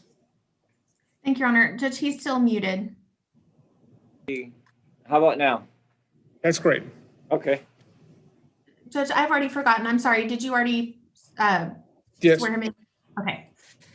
Yes, are you Chief Deputy Sheriff Jake Guerrero? Yes, ma'am, I am. And do you have any role in the investigation of my client Joshua's story? No, ma'am, I did not make scene or, I mean, I supervised everybody, but I did not have an active role in the investigation. I'm sorry. I did speak to your client once because we needed to do something with his dog that was left on the property, and that's the only contact that I had with him. Okay, so I know you heard Gavin Lindsay's testimonies, Sergeant Investigator Lindsay. So I want to question you some more about that because you are, you did sign off approving this deputy supplemental report. Is that right? Yes, ma'am, that's correct. And when you read this report, did you see any issues with it? There was, Sergeant Lindsay came to me and told me he had inadvertently listened to a privileged legal conversation between you and your client. And I instructed him to go ahead and document that. We weren't going to hide the fact that we saw that, we listened to that recording. So it was under my instruction that he documented his actions on a supplemental report. And do you have any knowledge of how frequently this happens accidentally, since this was an accident? I don't recall ever having any of my investigators come to me and say that they listened to a privileged or read privileged legal mail while I've worked here. When we're meeting with our clients there at the jail, is anything being recorded at that time? Not that I'm aware of, no, ma'am. And when we're Zooming with our clients, do you know if anything's being recorded at that time? No, it should not be, no, ma'am. Or listening, anybody listening? No, ma'am. I'm 99.9% sure that that's not happening. I've never had an issue like that arise before. Okay, so with this particular call here, do you understand that, well, do you understand that my legal assistant is really my agent, an extension of me as his attorney? Do you understand that? Yes, ma'am. And do you understand that if anyone in your office or any law enforcement are listening in on these confidential calls, that could be deemed by the judge as a violation of my client's constitutional rights? Yes, ma'am. I'm clear on that. And do you know very much about this NCIC inmate communications system? No, ma'am. I don't know the workings of it. I know that if we request phone calls, they provide us with inmate phone calls. I don't know that they monitor them. I think they just take that inmate's account and record whatever's on there. And do you have any knowledge of whether it's possible that they or your office can have some kind of a database to recognize attorneys' phone numbers before a call is listened to? No, I don't know that the inner workings of that system, how they would determine. I don't know if they have an individual person listening to each one and deleting or not recording something that's deemed legal mail or legal conversation. Do you believe that the first time these calls were listened to by someone in your office were by Sergeant Investigator Gavin Lindsay, or do you know if someone else screens those calls first? I don't believe that those calls are screened by anybody else. I think it's a computer system that says this account and we requested re-recorded, they record the whole thing. I don't think nobody listens to the conversation until we receive the thumb drive, and then it's up to the investigator receiving the thumb drive to go through the calls individually. I don't think you can market legal attorney visit or attorney conversation through the phone company itself. I don't know if they would know what's what. Okay, is that something that you've looked into or just what you believe at this I time? guess we could, like I said, I'm not real familiar with the phone call system. But yeah, I can definitely ask our phone company and see if something like that is available. Okay, Judge, I'll pass the witness. Mr. Thornton? Yeah, Chief, real quick. So part of what goes on in the jail is making sure that any communication that inmates are having is proper and approved, right? Yes, sir. Okay. And if there was a system set up to where a certain phone number was not being recorded, there would be ways in which that could be abused, would there not? Yes, sir. Obviously, they could communicate with anybody and everybody and do as they please, you know. Right. And so the best that you can do is have some type of manual review of phone calls, because a computer wouldn't know.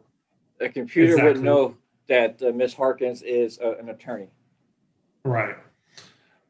So is there training or at least conversations that take place at your office to make sure people are aware that if there are these communications with attorneys, they're not to be listened to? Right. It's common in knowledge through the department, or pretty much if it's something to do with an attorney, a client attorney privilege, then the mail and the phone calls are privileged and they're not to be listened to or messed with. Okay, thank you. Yes, no sir. further questions. I have no further questions. Hey, Chief, so what's the policy having to do with mail? There is one person assigned to sorting the mail, and if the mail is stamped legal mail or it's from an attorney office, then it's not messed with. It goes straight to the. It's not opened, or it's not reviewed. It just goes straight to the inmate.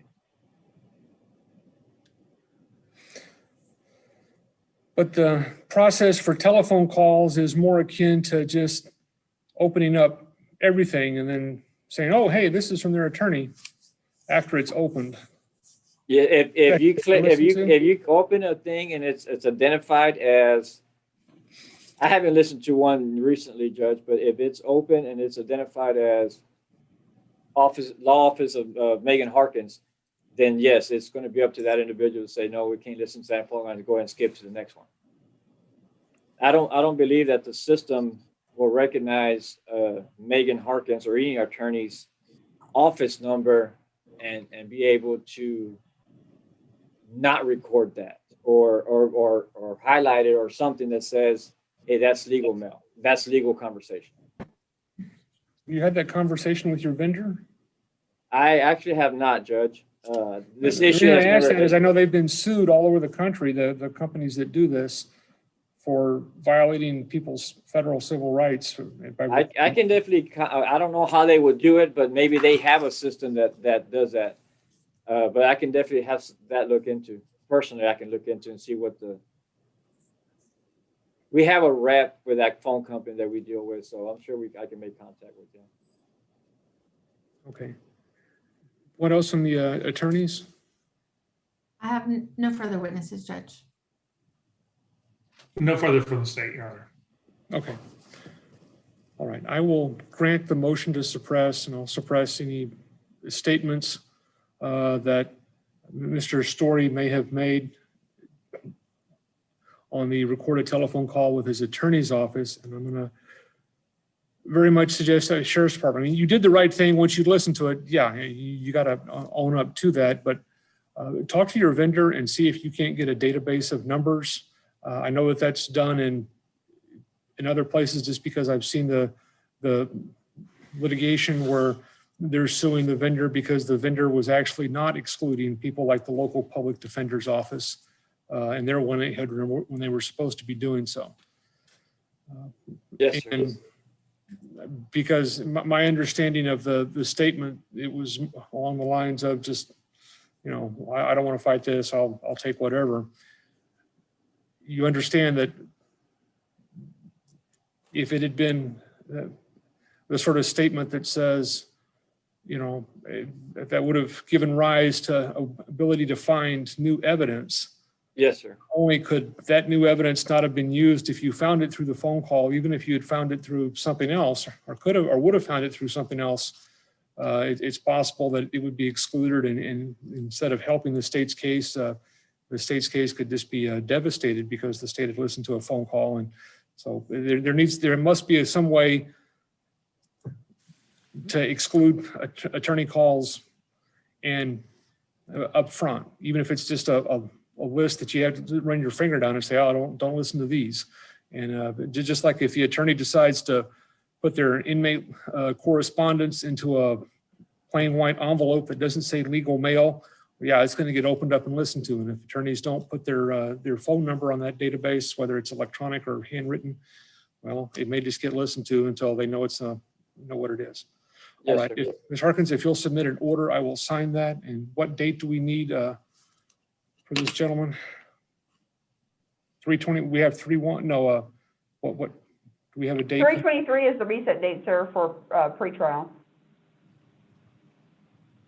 Okay. All right. Yes, Judge, that's fine. And Judge, may I just very briefly speak to my client in a breakout room? It'll just take a minute. Yes, get Ms. Poppy to do that because I'm not the host. Yes, thank you. I got it, Megan. Thank you. All right, thank you, Chief. That's Yes, all sir. We're gonna log out if that's okay. Certainly. Okay. Can you do this?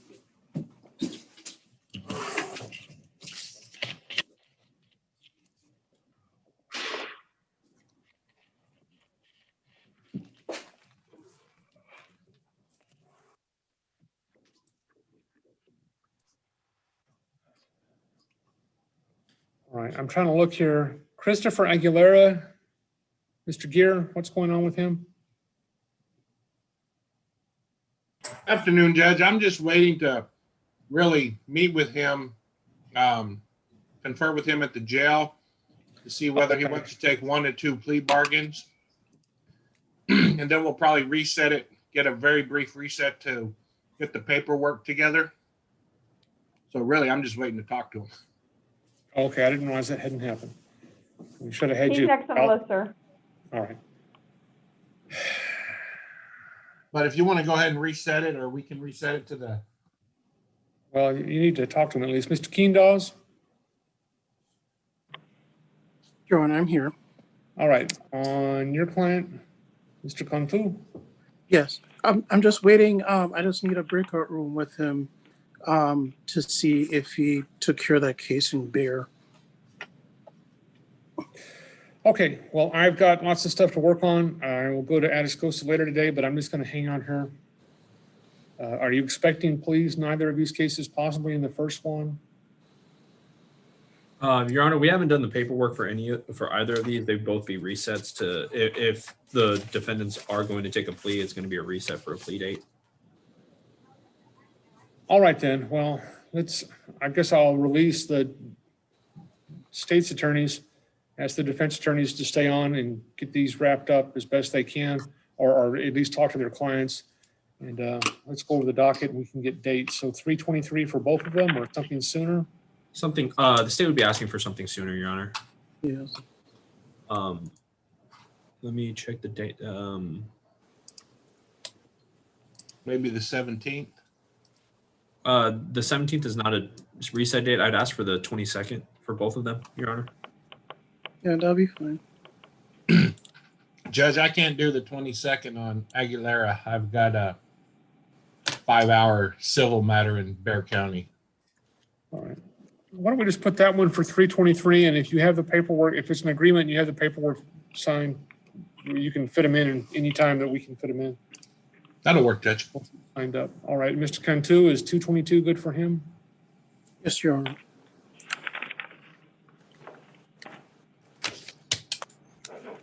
And Mr. King Dawes, he has been benched back and he is in Atascosa's custody. Right. Okay. All right. I'll yeah. Kashana Caldwell, 12:15. Yes, Your Honor. Contreras, 3:23. Yes, sir. Ray, final judgment. Wilson, 3:23. Aguilera, the same. Rice, 3-1. Monitor commitment. And then final judgment, dismissed. Final judgment, 2:22. Pretrial diversion, and 3:23. And then on the next page, 2:22, and the rest of the page, 3:23. Yes, Your Honor. All right. Judge, did you sign a judgment for Aaron Seth Ray? I wasn't too sure if I've you never had that. received one unless it's in my Okay. email right here. Okay, just checking that I didn't miss it in chat. Nope. Judge, Yes. tomorrow's grand jury. Yes, here in Floresville. Okay, I'll see you tomorrow. See you in the morning. Are you done with me? Yes, ma'am. Have a good afternoon. You too. All right. Thank you, Judge. May I be excused? Yes, sir. And Mr. Thornton, did he send me the Ray judgment? I don't see it.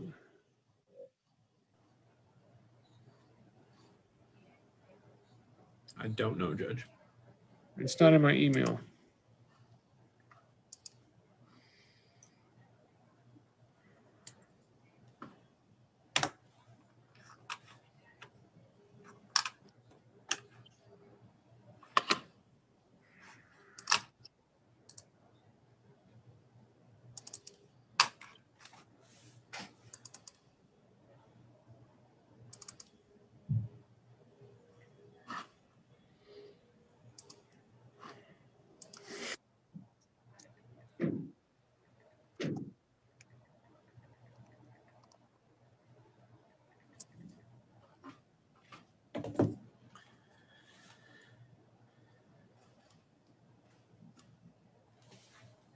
I just texted Mr. Thornton. Thank you.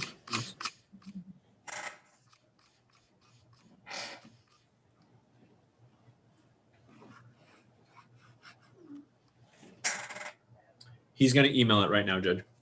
Thank you. So may I be excused, Judge, or do you need me to stay still? No, I'm good. Thank you. Okay, thank you. Do you need anything else from the state? No. Thank you, Your Honor. Have a good one.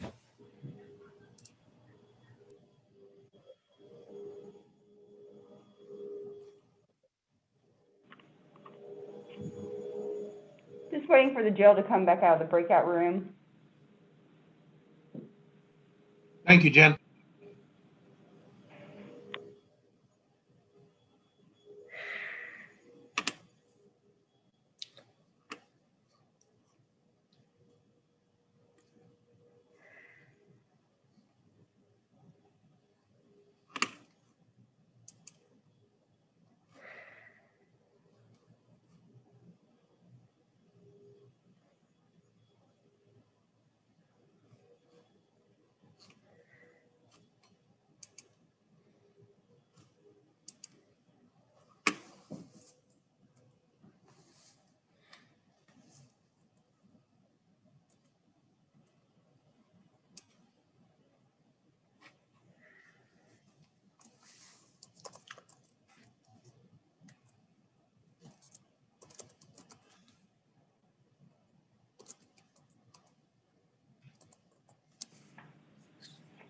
Atascosa County Jail, can we have Mr. Guerrero's client, Christopher Lee Aguilera? Yes, we'll get him right now. Thank you. Thank you, sir.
You bastards.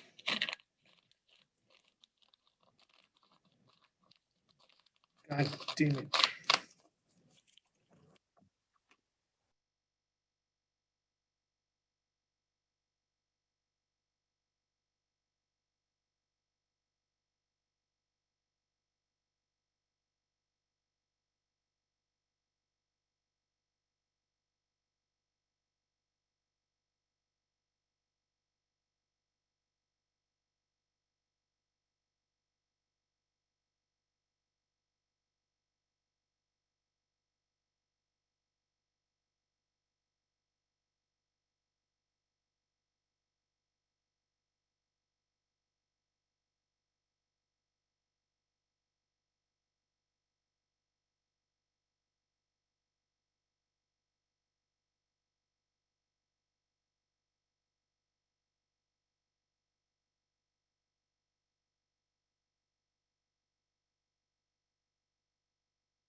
The district clerk's office is gone.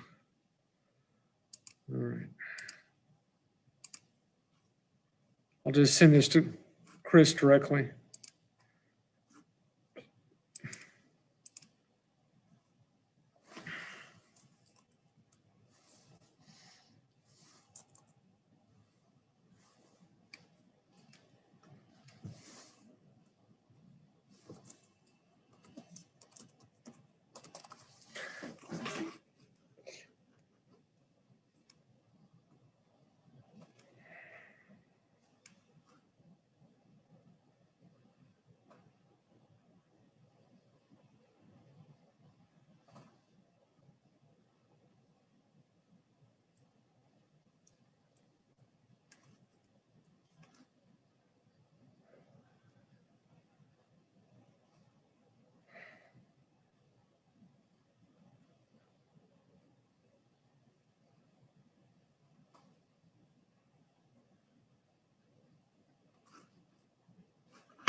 Any idea why sometimes when I'm the co-host, I can see breakout rooms and sometimes when I'm the co-host, I can't? No, sir, I've noticed some odd things occurring this week with my Zoom. For instance, on Monday when we had like 4 pages of defendants, I couldn't scroll left and right.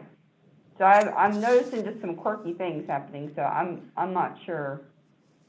Yeah, used to the co-host couldn't do anything with breakout rooms, but earlier this week I noticed that Lori was still moving people around, but I had access to breakout rooms too, and now today I don't. Oh well. All right, I'm not sure what they're doing in the background, but it's something. Yes. Okay, well, I'm gonna work on motions I've got here, and I'll be over there sometime this afternoon. Okay.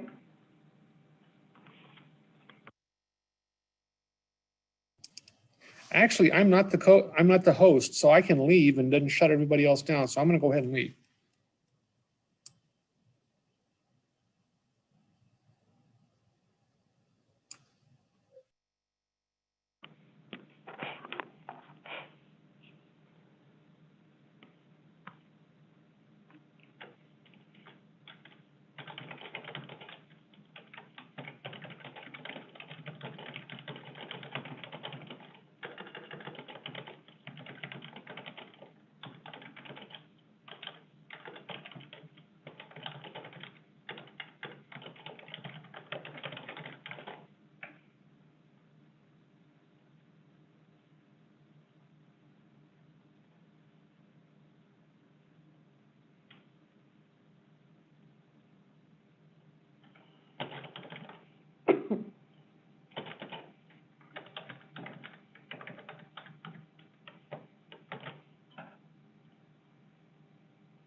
Judge, I'm the only one left on Zoom, so I have to monitor this.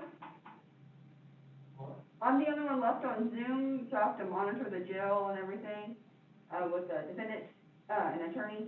But can I ask you a few questions before you leave? I'm sorry, I can't be too far away. I have a real quick one in LaSalle County. I don't know how this happened, but, November of 2020, Mr. Roberts was assigned to this new case. We got either their affidavit in court. I mean, I have everything where we sent it to him. So I'm not sure how it came to us, if it was in court or outside of court. But we assigned it, and then Leslie just emailed me about two 2017 cases that Michael Zamora is on. And so she's like, hey, can we set them all for the same date? And she's like, can we get just one attorney? So can we ask Mr. Roberts to get off and to bill us for what he's done so far? Leave it with the two attorneys? At some point, we might be able to do it, but we have to have both parties there at the same time. Okay, they are. We're in the same setting, but her question, and I may have misspoke first, because they're all tomorrow, but she was just asking, can it be just one attorney on it? Just leave it, I'll leave it be. She wants Michael tomorrow because Michael leaves you to deal with in Grant. Yeah, so leave it be for now. Leave it where it is Okay. right now. Is it on my docket or Russell's? It's tomorrow with Judge Canales. Those Canales. No, just leave it the way that it is. We've got a district judge tomorrow. We'll try, so I had criminal tomorrow. Yes. Does he have? Poppy, you there? Remember, we had to switch all of January, all Just crazy. leave it the way that it is, and we'll see. Oh, she's good. It's just Judge Jim. Canales can work it out, okay? 1 second, sorry. Oh, no problem, Jen.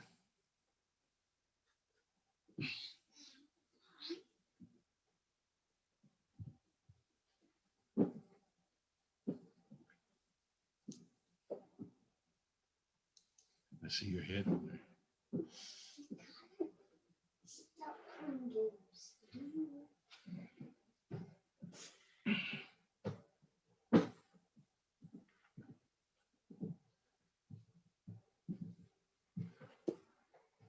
This is the last one. Mm-hmm. You can take it.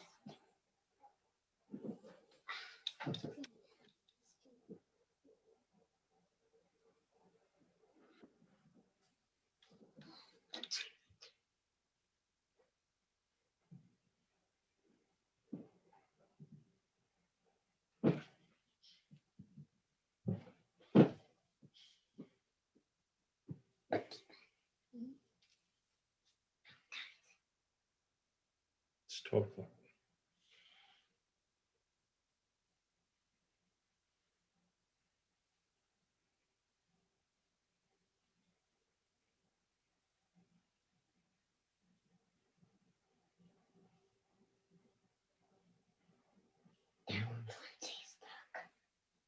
Hmm? Hmm? Where'd your sister go?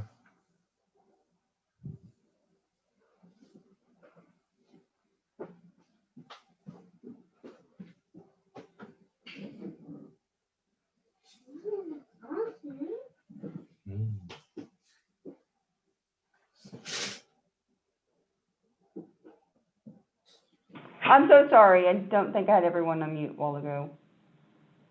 Did you need something, Mr. Gear? No, I just wanted to check in with you. I've conferred with my client. Thank you very much. I'll get with Kenny on the plea bargain. Judge reset it for the 23rd, correct? Let me make, yes, sir. Okay, and if Kenny and I get that plea bargain together, because he's going to be transferred to an ISF, what date, do you have anything available in February? We can maybe get the paper. Absolutely. We could do 2/8, 2/10. 2/8 or 2/10. And I know you Perfect. said 2/22, you can't do that date, but those other two days are open. 2/8 and 2/10. Perfect. I'll let Yes. Kenny know. Thanks, Miss Poppy. You have a good day. Okay, thank you. Mhm. Atascosa County Jail and all probation folks, we are done for the day.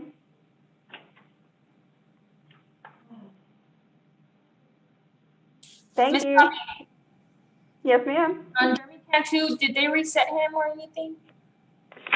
Yes, Mr. King Dawes asked to be excused before he met with him, and they did reset him to February 22nd. Okay, thank you.